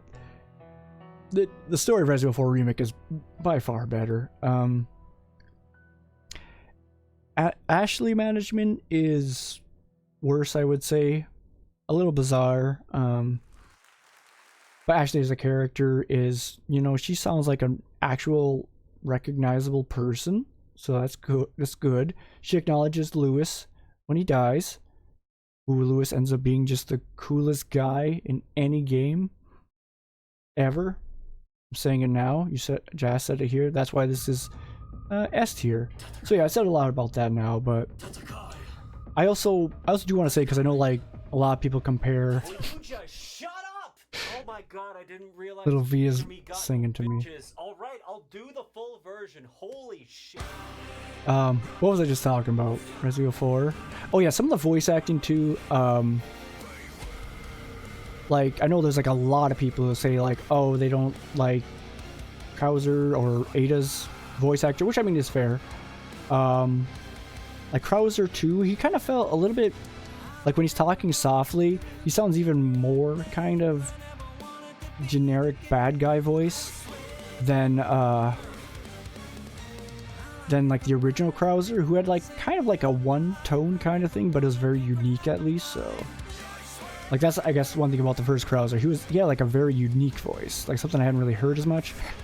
Whereas the new Krauser is like, just sounds very, hey, I'm gonna stab ya. And that's basically his character. But as a whole, I kind of liked it when he's in the combat screaming at Leon. And just even how that kind of closed with those two as of characters. It's over the top, but like, I'm fine with that. I'd rather over the top in a video game. Which is also, you know, shoutouts to Yakuza 0. That game is like levels of games being over the top with the story. Yakuza 0, Resident Evils, you know. So it's that kind of vibe. A little bit less over the top than like say a Resident Evil 6 or Resident Evil 5, but it still hits that a bit where it's just, yeah. And the voice actress for Ada, she feels too bored for me, but I don't know if that's just I'm so used to this voice of Ada in like all the previous games, even Resident Evil 2 Remake, and now it's kind of shifted. And I think I can't reasonably say I think she's a bad voice actress. Like, I know Andrew Ratcher was kind of mentioned that a little bit, that he didn't feel like she did a great job, but I'm not like an expert on that.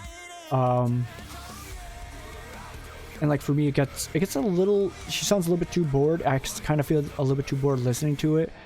but it also kind of fits her character. And that might just be me overhearing it after playing like the Separate Ways DLC, which is really good. I had fun trying to do no merchant S plus on there. Like, I know I'm giving a lot of stuff for Resident Evil. Like, this is a lot of stuff like I said Baldur's Gate 3, honestly. Like, there's a lot of moments in this game. Like, end of my first run, I killed a particular character earlier than I should have because I was tired of his crap. The entire third part was kind of tiring on the DLC, too much. And then find out this thing happens that might ruin a thing that, you know, my character would be very upset about for reasons dealing with relationships. So I punched a guy unconscious, and I was thinking about throwing his body in the river. But there's like a lot of stuff like that in this game that's like, wow, man, you just start to feel like Days Gone. You get to that part of the game, it's like, I'm just tired. I'm just tired, guys. Guys, I can't keep it together no more. So it kind of has that vibe to it, although it kind of has that on the Honor playthrough too, so it was a bit much. But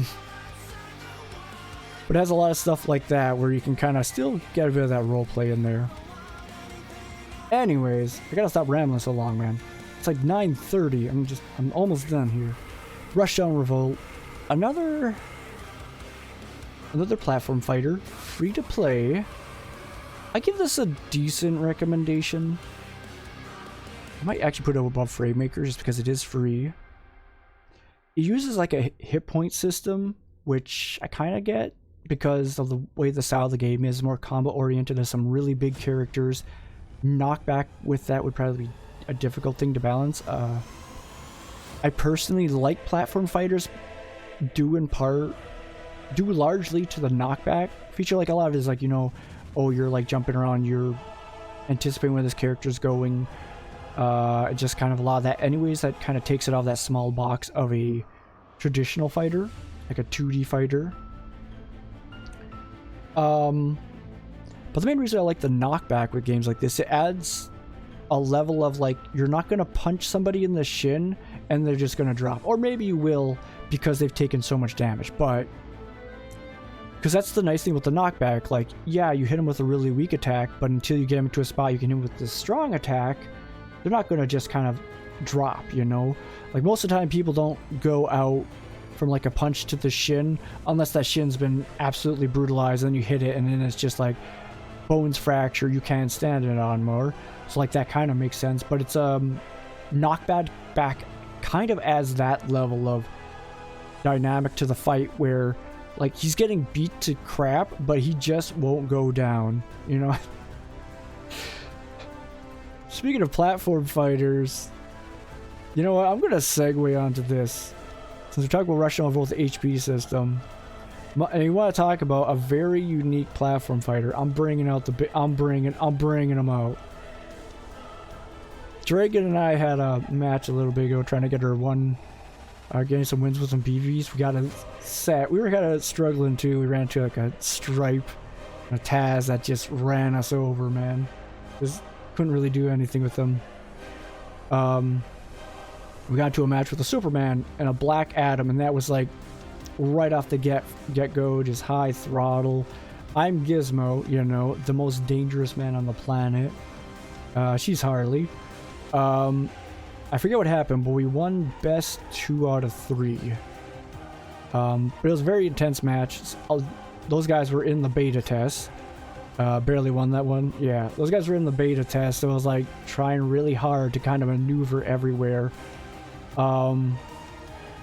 I will say though, one of them was a Superman. I feel like Superman's been nerfed a bit where he's really hard to play, so I think that did help with being Gizmo and being the Juggle King. So also I'm pretty sure he wasn't playing his main, so you know, but we did do really well, all things considered. At least I did.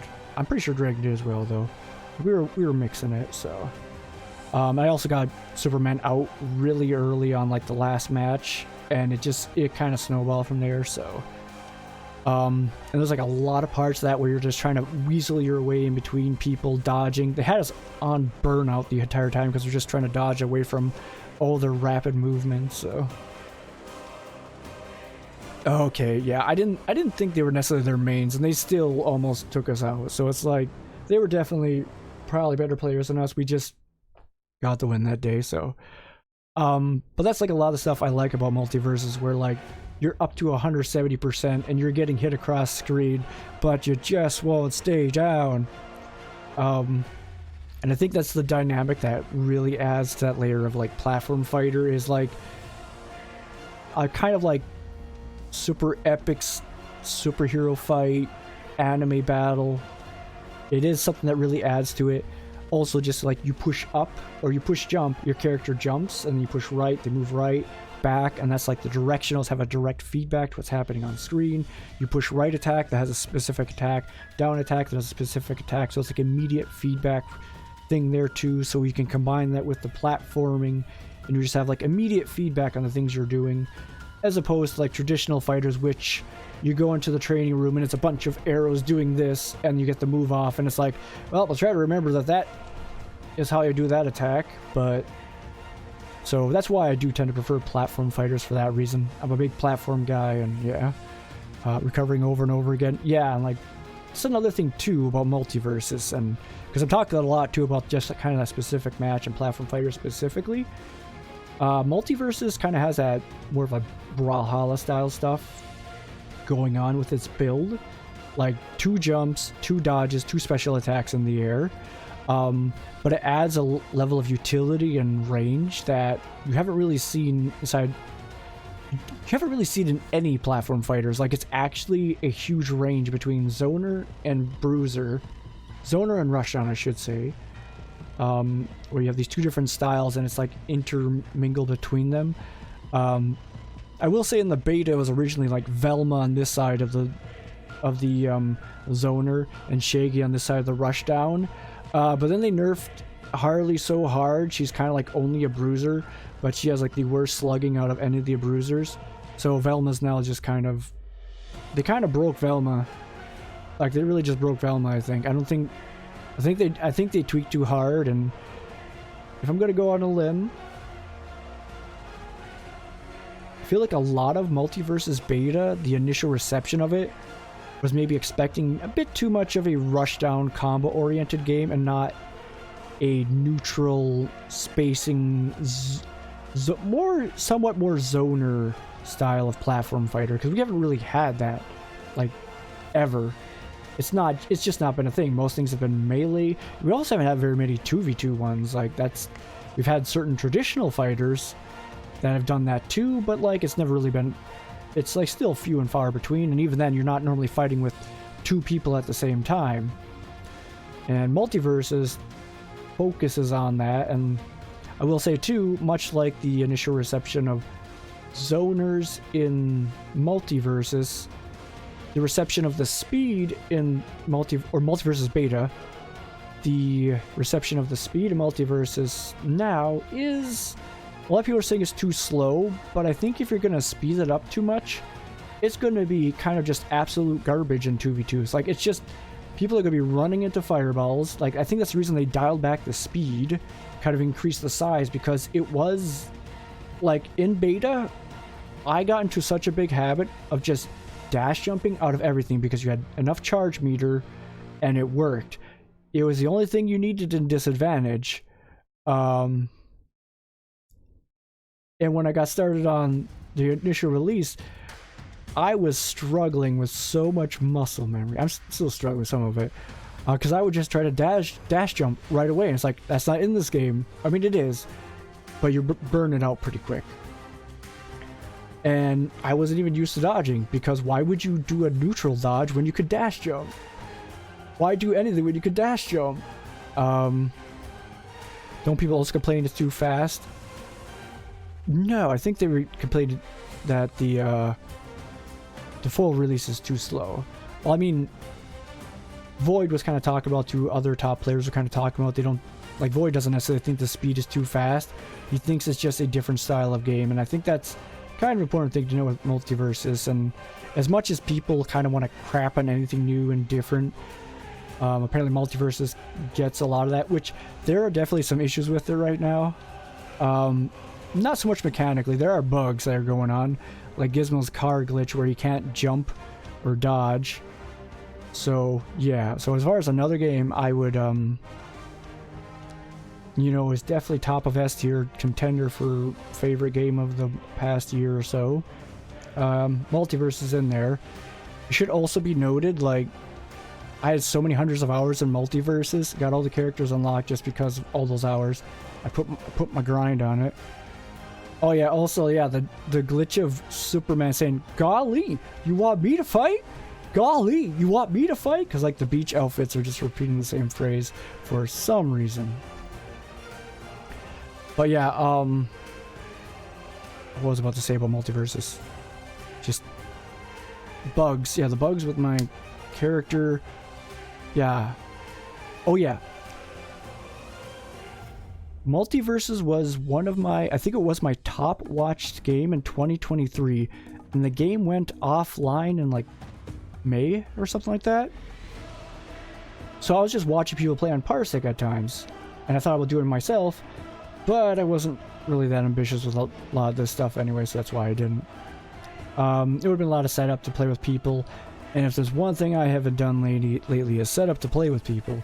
So, I mean, I still do, just not nearly. I think it's mostly been Fabula Ultima indie horror games, so. But yeah, Multiverses is definitely, it tried doing something very different, and it did a pretty good job at it. I think it's got some faults in the microtransactions of it. Certain aspects about it feeling like being a lot, like Krim was in there too talking about there's way too many options for a fighting game, and I mean that is true, especially like first time just starting the game. Like, I knew what I was looking for, but there's like so much text it puts at you right away, and if I hadn't played the game before, it would have taken me a while to get through a lot of that. So there's still some issues with the presentation, probably some issues with balancing, even knowing what direction they might take with, because here's the thing with like all the balancing and all the things that people had complained about, like the feedback they have given, at the very least that I could understand it, because like, to be fair to player first games, I read a lot of the feedback that would kind of happen at times in the Discord. It's just kind of more like walls of complaints about a recent match they had than anything like constructive. So like, with all due respect to a lot of people who are just posting like, my character sucks, this thing isn't working, when it wasn't changed at all, it's like, okay, is it actually changed, or does it just feel wrong? Like, it's not really helpful when like, it's also like, guys, you need to figure this out, nerf Finn. Like, okay, what? I mean, I would recommend maybe, yeah, look at his dare. His dare is like a whole wall that he can do when you're trying to come back, but like, you have to kind of be constructive with it. And as far as all the constructive things I could read people talking about the game, Player First Games was releasing patches for that, and they did a release that seemed like it was with a lot of those at least constructive bits of feedback in mind.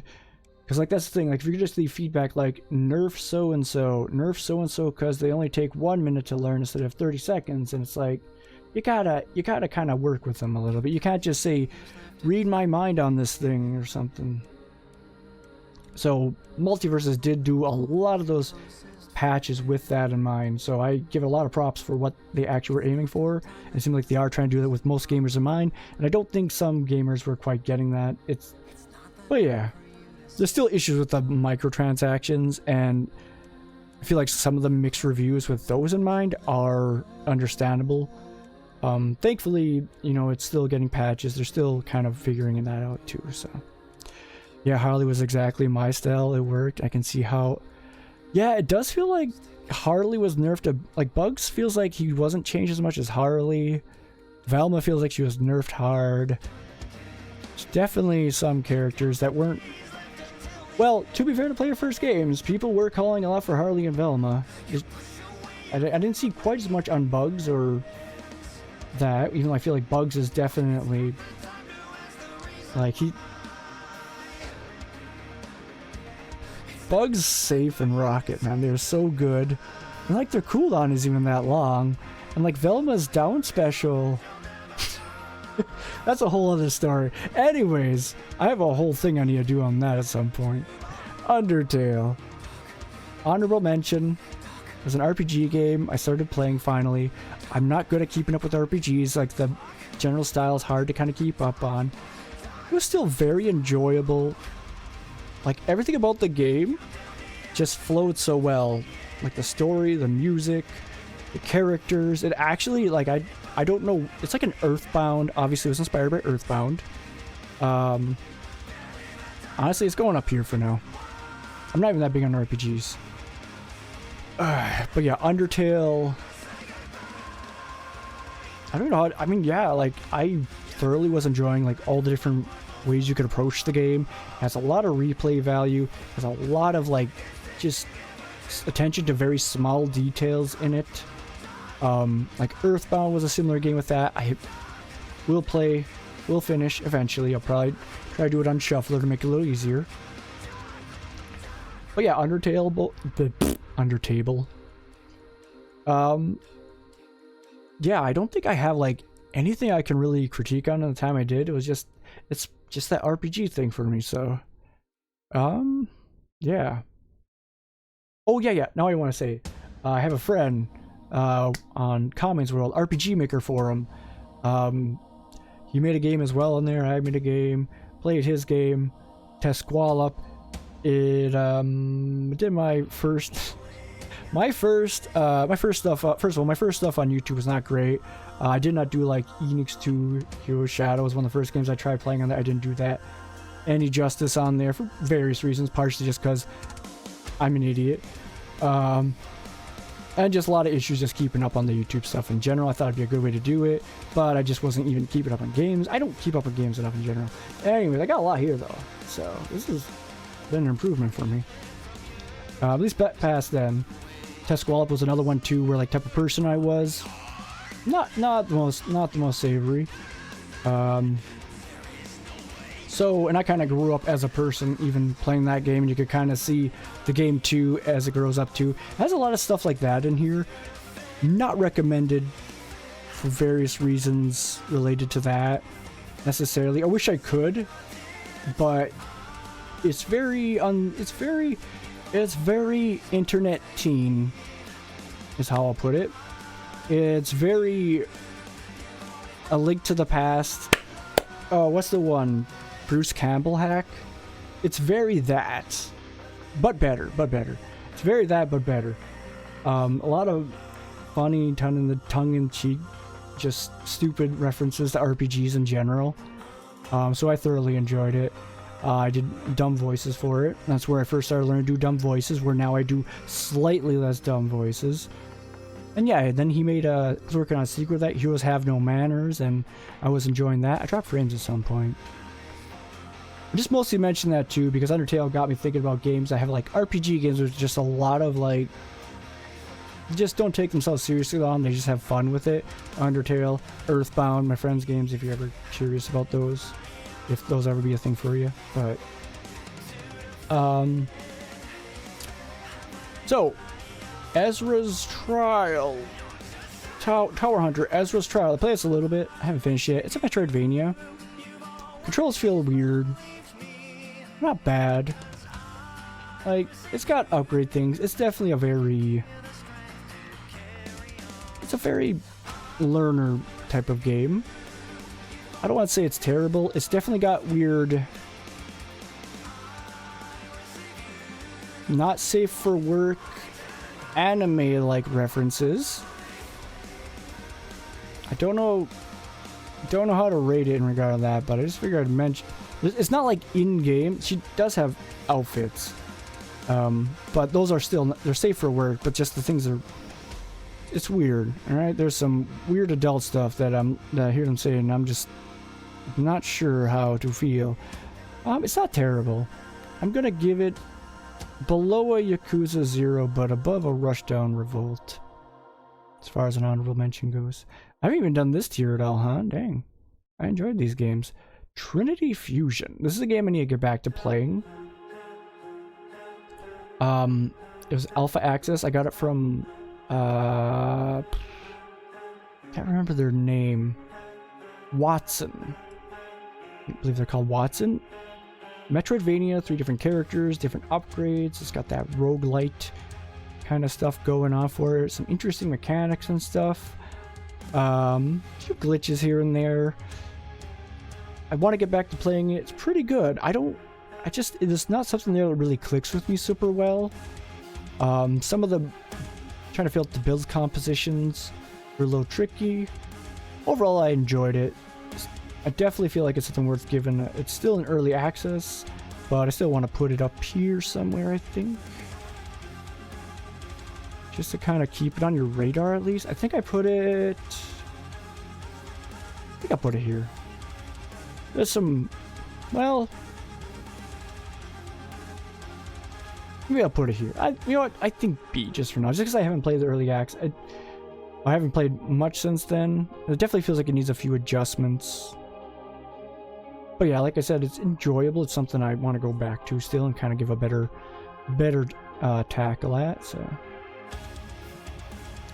Momodora Reverie Under Moonlight. This is a prequel, kind of like a 4th or 5th game in the series. I'm not super knowledgeable on it. This is the one with the big boss where you attack her chest. I'm sure some people know what I'm talking about. Good solid mechanics. Has some, I'm pretty sure all enemies that walk into you deal damage, if I recall. And I'm not a big fan of like an enemy hitbox as a hurt box. It's kind of a pet peeve I have in a lot of like these platformer games, I guess. I don't know, just games in general. I don't like instant death mechanics, and I don't like an overabundance of hitbox or hurtbox as a hitbox. Particularly when you're going for an immersion standpoint, having two characters that are basically the same walk into each other, but only one gets hurt, and that character is you every time, feels weird. It's like a gripe I had in Hollow Knight, especially with how some enemies fight in that game. It's a gripe I have in some games in general, especially when they have limited range and stuff. I just prefer games like Dead Cells, where them attacking is what hurts you, not their evil aura. This game had a little bit of that. It's pretty good overall, though, as far as how they balanced it. Pretty short, not a whole lot of replay value, but they said they were trying to, just figure out, kind of get into the best game they could make, and I feel like they did a good job with it, so put it over here. Plus, they got a bunch of cute characters you can play as. Yeah, I think actually I put it above Legends of Eterno, but below Order of Ecclesia. Yeah.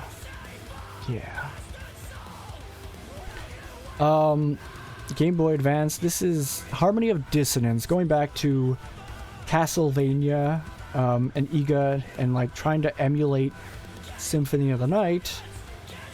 Harmony of Dissonance feels like it's a similar thing with that. Light-haired character who is the protagonist is trying to... This is going to be spoilers. He's trying to save his friend from being captured, which is a whole thing where you're trying to save the Belmont. And yeah, it has similar mechanics through some of those games. Dashing you can do with R or L, which I actually like, because then you can dictate which direction you're going to dash without having to worry about the orientation of your character, so I like that. I think the only thing I can really say about it at the end is it doesn't bring a lot new to like any of that. It's just kind of like playing off a lot of old stuff and trying to polish it up a bit, but not making it feel like it's super cohesive anyways. So it doesn't bring a lot new, doesn't blend it the best. Like, it's solid, it's good. Like, I gotta put Dark Souls here, man. What am I doing? Sorry, Dark Souls, you gotta go down there, buddy. You're a C+ game, maybe. Like, we gotta make room for actual stuff up here, so I'm just gonna do that. Yeah, I think I put this here, though. I still enjoyed it more than first playthrough of Dark Souls 3, that's for sure. It's not like these aren't terrible. Enjoyable, mostly enjoyable. It's not bad. I don't know if there's actually been too many just bad games that aren't kind of in this realm of things at the moment, so. Which I guess it would be Phantom Pain. I did give it, you know, you can put him up there. Yeah, I'll put him up there. Like, I can't put everything in honorable mention just because I don't want to give it the cold hard facts. Oh, thanks, Kills. Oh, speaking of, Another game I tried this. What happened, Kelsey? Speaking of another game I started up this past year, Resident Evil Outbreak, thanks to the help of Kelsey Goza, which I only played once, but I was really excited to do it still. Resident Evil Outbreak. Now talk about Resident Evil games, and I only gave this, like one shot. But it's been a game that I'm interested in. It has... We definitely play that game again. Yeah, I need to make sure I'm getting on that again. It has pretty much like a lot of the stuff I mentioned about Resident Evil 4 Remake, Resident Evil 6, Resident Evil 2 Remake, or 2 OG, 4, like a lot of things I appreciate in all those games, with like a cooperative setup, kind of a drop-in, drop-out play. It basically has everything I would want in a Resident Evil game. And the main reason it probably didn't even do well is because they tried to set up an online system on the PlayStation 2. And like even back then, we had dial-up. I don't even think we got dial-up until a good chunk of the life into the Wii. So, and even then it was antenna internet. So, but this has like everything I would want in a Resident Evil. It's just harder to set up because you have to do it through emulator, and you might have some controller issues setting it up, and it's a little bit of a headache. But they've actually done, like, you can go to Kelsey's Discord, get help with that.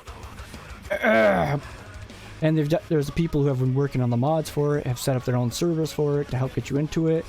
And generally speaking, Capcom seems like they're pretty lax on trying to stop emulation of their games and cease and desist. Like, I think one of the few times they actually requested a cease and desist was for, I believe it was a Resident Evil 1, 2, or 3 remake thing that they asked a team to stop because they were planning to release the game, and in conjunction with that invited them to come over to their come visit their like headquarters and talk about what they like about Resident Evil and stuff like that. So like, as a whole, as Capcom is like, we appreciate people doing stuff like this, even if we can't quite, it seems like Capcom is very like as into their own games as they are as their fans being into their games. So yeah, it's a nice thing to hear about sometimes. So maybe that's why Outbreak might be okay for a little bit. Maybe they'll bring it at some point. I'm putting this bad boy right up here just for what it brings to the table. It's just hard to get going. Yeah.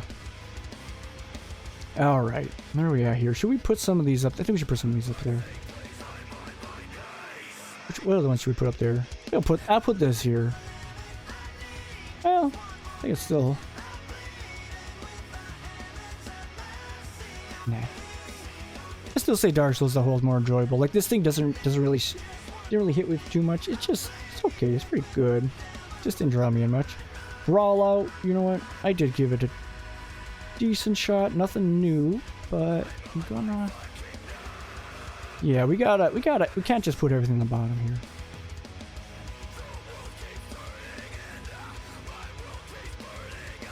here. One-armed robber. Stupid janky stuff. It's free. We'll put it like for the investment. Like Dark Souls is $60, guys. Actually, yeah, Dark Souls is $60. Hold on. Yeah. If you weren't $60 Dark Souls 3, I wouldn't feel this bad. But come on, man. Come on. Sorry to all you Dark Souls fans out there. Frame makers. The fact that the controls don't work. I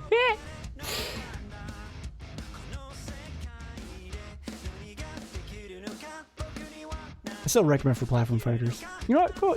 I recommend over one more. You know what? Recommend over that. Yeah, put it right here. Yeah. No, I'm putting it here. Controls don't work for me. Deep Rock Galactic. That one I don't think I can recommend too much right now with the style of game. Ember Knights. Same. Gotham Knights. Yeah.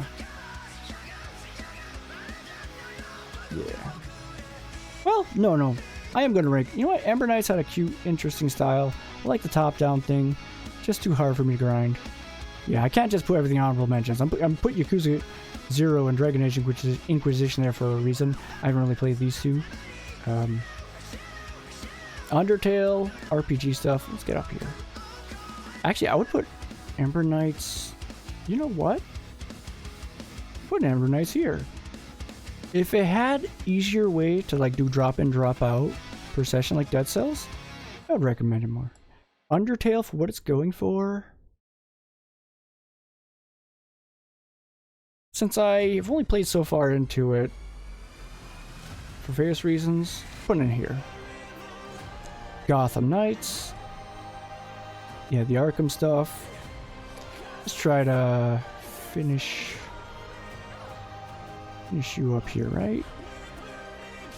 Why would I recommend it for what it's going for the team stuff? You know, I think I might, if you get it on a good deal. I know I got it for like $5. So if you can get it for a good deal. Like, I'm pretty sure it's been discounted a bit. Hopefully it still works. If it doesn't work, just consider it right here. But, or if it's like $60 for some reason. I don't think it is, but. Deep Rock Galactic? Don't think I played that one quite enough to really give a hard recommendation. But, I'll put it over Gotham Knights. No, I think it'd be up there with Gotham Knights. Like, these are a bunch of co-op ones. Mega Man X3. So, speaking of instant death pits, other hitbox issues. Sick Nasty and the crew, we kind of do games once in a while. We started doing like little retro races. Sick Nasty was a guy we had a group of people did ALTTP racing back when I did Link to the Past randomizer racing. Which I just wasn't not super into the racing of ALTTPR, so I need to go back and play it casually. That's right. You and Cyanus. That's right. So I was kind of doing a blind. They all had guides. I had no idea what they were talking about with the guides. I was apparently reading the wrong guide. It was like a different one. So I was kind of struggling a bit. It was as much as like there's a bunch of hitbox jank, momentum jank, just a lot of weird jank, and Mega Man period, but not even including just the SNES games. The NES games are just, you know, they're crazy. By the time we got to the end of it, well, for me too, I was playing it on an emulator that had so much lag, so that probably wasn't helping me. I blame Windows. But by the end of it, I got to the final boss. Apparently I skipped some upgrades that they were telling me would be really handy for. I was like, frick it, YOLO.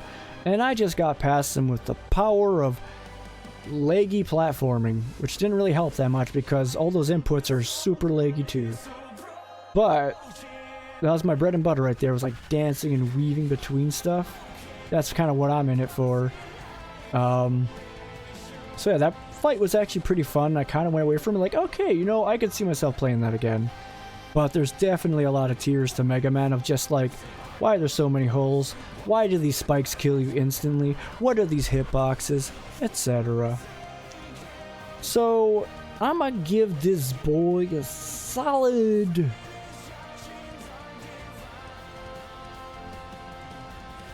I'll put it over One Armed Robber.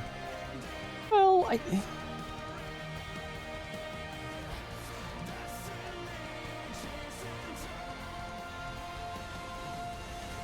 yeah, I'll put it there. Yeah, like One Armed Robber is free, you know, so technically you have to pay for this or whatever. But One Armed Robber doesn't really have another arm to stand on. Monster Road Trip. I had started playing this with Dragon early 2023. It's like a dating sim that you can do multiplayer. You play it for a bit, had fun, helped add dumb voices for the stuff, you know. Has a whole bunch of horny, not safe for work, crude references.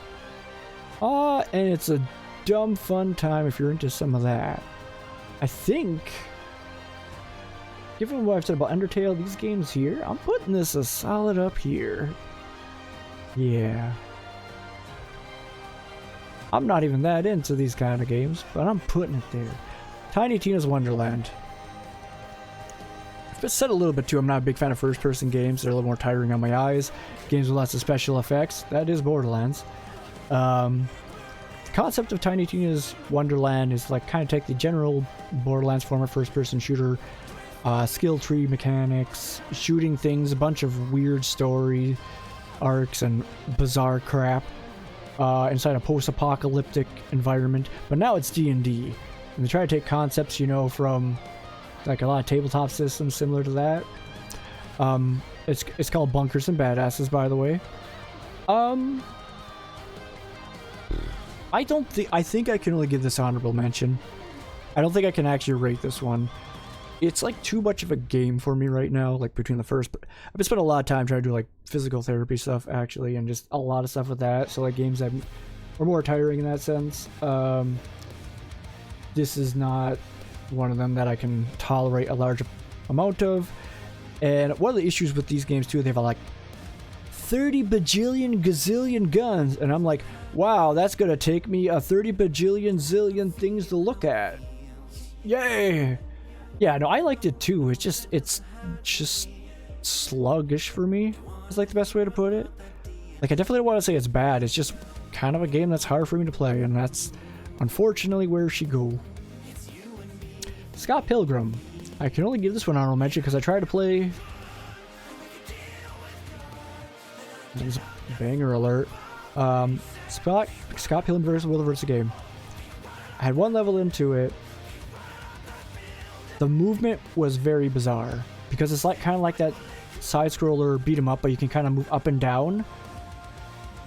But when you're dashing, like your character will dash forward, but when you push down to move down with it, your character will hop. So they'll like run, and you try to turn right a little bit, you'll hop. And it stops all your momentum too. So if you want to like try to run at somebody who's like I'm running this way, right? I'm running this way. And the enemy's right there, right? The enemy's right there. So what I want to do is I want to go running up, and I want to run at him and kick him. But he's a little bit too far that way, so what I have to do is sidestep in front of him and then get hit in the face with a bat. It's a really awkward movement mechanics in this game. So I don't even think I can rate it because I got like into that and I'm just like, I can't. Like kind of like Tiny Tina's Wonderland, my brain is like, why are you doing this? Yeah, I can't. I'll put it above Flash Party just because this one gave me good vibes. Last on the list, Teenage Mutant Ninja Turtles. I finished this technically on the Shuffler, one of the few games I beat on the Shuffler that I hadn't already kind of beaten before. Not big on like traditional fighters. I do want to go back to Soul Calibur 6 and work on that a little bit. Like combo style would help me in games like Multiversus. So when I went into this, I wasn't sure what to expect. I wasn't sure I was going to like it. Put on like hardest difficulty early on, I think, or maybe just default. I don't remember. Actually, I don't remember what I set it to. But I got into this one fight with this guy who seemed like he was cheating just so much. And then by the time I game overed on that guy, I set to like a easier setting, I think, but it's like it put me farther back. And then I fought that guy again later. I'm not sure if it was even a different difficulty, if I was just playing more of the game. I'm not really sure what I did in that game, but I beat him finally. I felt pretty good about it. I was kind of spamming certain moves, but a lot of top players in these games will tell you like the best player is the one who exploits the mechanics the most. Sometimes that's Windscar or whatever. It's Hadouken. Sometimes it's Hadouken over and over. Sometimes it's Shaky Side Special. Sometimes that's the game. So, you know, if you want to get into a competitive mindset, guys, just remember, spam Side Special. If they don't learn, they don't win. It is unfortunately the thing. Like if you, I feel like sometimes competitive players who are saying that like, oh, it makes the game boring. Like, well, you're a competitive player, right? It's not about boring technically. So it's about who wins. And I mean, as long as they're not actually cheating, it's in the rules of the game. So it's a confusing thing to figure out. But by the time I got to the end of this one, I was figuring out different moves to try in different situations, and it kind of felt pretty good. I was like kind of getting used to like doing certain inputs. Like after they do a jump, it's like, oh, I want to do this move. It's gonna catch him on the fall down and hit. And there's a lot of aspects about it that I ended up enjoying. Like I would dare say,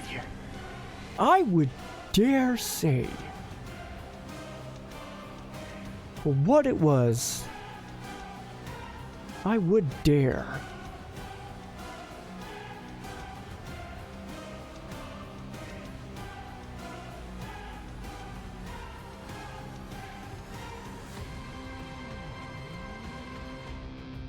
Right there. Alrighty, anything else you want to take about honorable mention? Yeah, I share that mostly because Dragon. Eventually I want to play it. This is on my radar too. This game's just a lot. This game is like different, so it didn't get into it much. This game is still learning it. And I haven't really played this one yet besides the tutorial. And these are staying here because they kinda tell you the story, so so one more tier.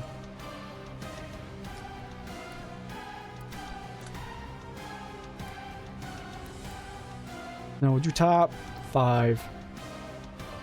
The top 5. No. Did that wrong. There's not even a reason to do this. I could just show you them. Ay caramba. Okay, hold up. Insert row above. It's probably not a top 5. Say top 5 for now. Bada bing, bada boom. I keep clicking stuff wrong. Alright, top 5 games of the past. I mean, I think they're kind of just... Yeah, it's... I don't think I put Multiverse's top 1, though. It's pretty good. It's really enjoyable. It's a little bit too clunky for me to put a top 5. Well, like top number 1. But I had a lot of fun with the beta. Having even more fun with the now, things considered, even with all its issues, all the stuff I've had to relearn, all the times I've been bad. Baldur's Gate 3 compared to Resident Evil 4. I think really good. Like the fact that it's a turn-based RPG and it's up there, like that tells you something, guys. Cross the Obelisk.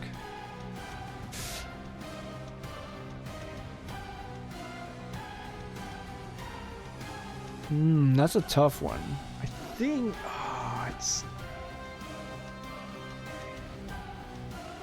I feel like I got more replay value of Across the Obelisk, whereas like Baldur's Gate 3 is a little bit too much there. So I think we do there. Then Days Gone. Days Gone's top 5. My top 5 games in that order. I think Resident Evil 4 Remake. It's got the replay value. Still stuff I want to get back to, but it's also a keyboard and mouse game that's sometimes hard on my arms, so neck and shoulders. Multiverses, platform fire, lots of fun. Still has some junk to it, but can see myself playing it again here and there fairly regularly. Getting on that grind, being the best gizmo in the world. Also, if you want to know how Jenks Mippens from Fabula Ultima, which shout out to Cyanus actually too, where we do Fabula Ultima stuff, and one of the few group things I've been regular with. If you want to know how Jenks Mippens fight, it's basically Gizmo from here, but instead of Umbrella and Car, you have Iron Knuckles and Iron Boots, so think about it. Across the Obelisk, fun deck builder, lots of replay value, lots of different ways to play it, lots of dumb ways to play it. Has some DLC I want to check out at some point, so... Baldur's Gate 3, turn-based combat with great environmental stuff to add on top of it, lots of AoE, different strategies to employ, different character interactions you can dive into, and they're starting work on official mod support, so that's on the horizon too, and that's something I'm pretty excited about. Which it does have a strong modding community, and the Baldur's Gate devs have been pretty supportive about mod development in the past. I've heard some things about, you know, some discrepancies there, but that might just be frustrations all around for people modding more than just the dev team itself. Or more than just entirely on the dev team itself, so. And then Days Gone gives me some good Resident Evil vibes. A terrain and atmosphere that, environment and atmosphere that I appreciate. Fun upgrades, fun ways to do various different things in it. A pretty interesting story, all things considered. Didn't feel like it, much like Baldur's Gate 3, Days Gone. At the end of it, it's like, I'm just so sick of everyone in this game, but that also feels like they would be. Like my protagonist, Baldur's Gate 3, is like, I'm so tired of all of you, murder you all. God dang cultists and demons and etc. Much like this, god dang freaker zombie bears, authority figures, and so on and so forth. Trying to keep it somewhat spoiler free. And that's what I'm addicted to, the feeling, playing this on the hardest difficulty I could first, playing this on the hardest difficulty I could first. Not with these three though, I'm not that, maybe this a little bit. Alright, I'm done for now. I was debating about doing a little bit of gaming here, but I knew by the time I started I probably wasn't going to be up for anything else. Ooh! We got other things here, hold up. There's a few things here. Resident Evil 4 Remake. Somewhat recently, a Resident Evil 4 Remake randomizer came out, developed by Intel Orica. Originally you could subscribe to them or donate to their Ko-Fi in order to get access to the early access of that, because it's unstable, and the last thing they wanted was to, you know, have people download it, have it crash, and then complain about it, which is not something I know I would do as much, obviously, yeah, but that is why. And I would have probably subscribed right away and done it, but I was like, I want to do Shuffler coming up soon, and I'm trying to do lots of physical therapy, just general activity, exercise, and other stuff too, spring cleaning, so I wasn't as focused on, you know, trying to get into it right away, especially because I want to do Shuffler soon instead. Catch back up on that a little bit. But then I got access to it, so at the very least, I might make a double stream of that soon. But kind of tune in for that. If you want to get your own, go check it out. Excuse me. So that's one thing I would just want to do a shout out of too. Another kind of honorable mention. Let me see.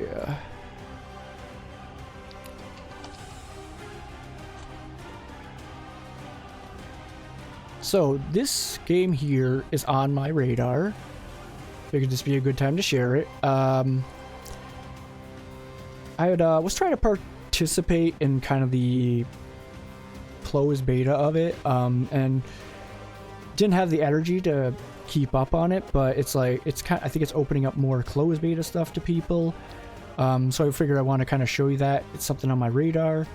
These are from the makers of Jotun and Sundered. Sundered was a pretty fun Metroidvania that I wanted to route a reverse boss order for, which I had figured out the route for it. I just needed to actually beat the bosses involved.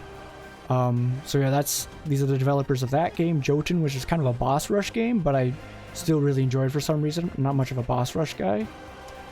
And they came out with 33 Immortals. It's going to be a player versus environment where you all team up like as 33 Immortals. And yeah, you just fight waves of enemies to try to get farther. And without trying to... I'm pretty sure I'm not saying anything that's like whole NDA at this point. So I just wanted to shout that out. That's on my radar, something I'm interested in, something I encourage other people who might be into that kind of cooperative player versus everyone style. Nice drop-in, drop-out system for that too. There's a lot of cool stuff there. Highly recommended too.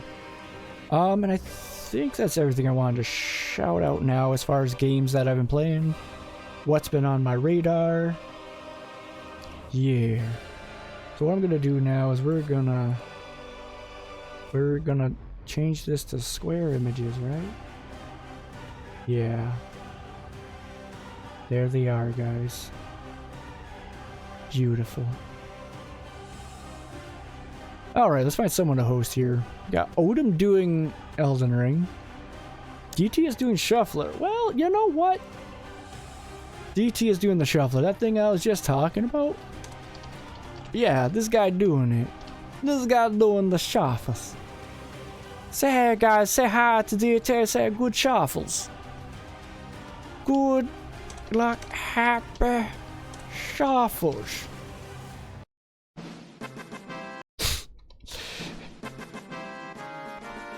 Right on, Mal. Right on. God, my mouth is so dry. Thanks for everyone who came in for my impromptu stream anniversary that I barely had planned the past couple days, and rambled a lot about games, some way more than others, some too much more than others, some not enough. That's what we're gonna say to him, probably. You know, you probably shouldn't.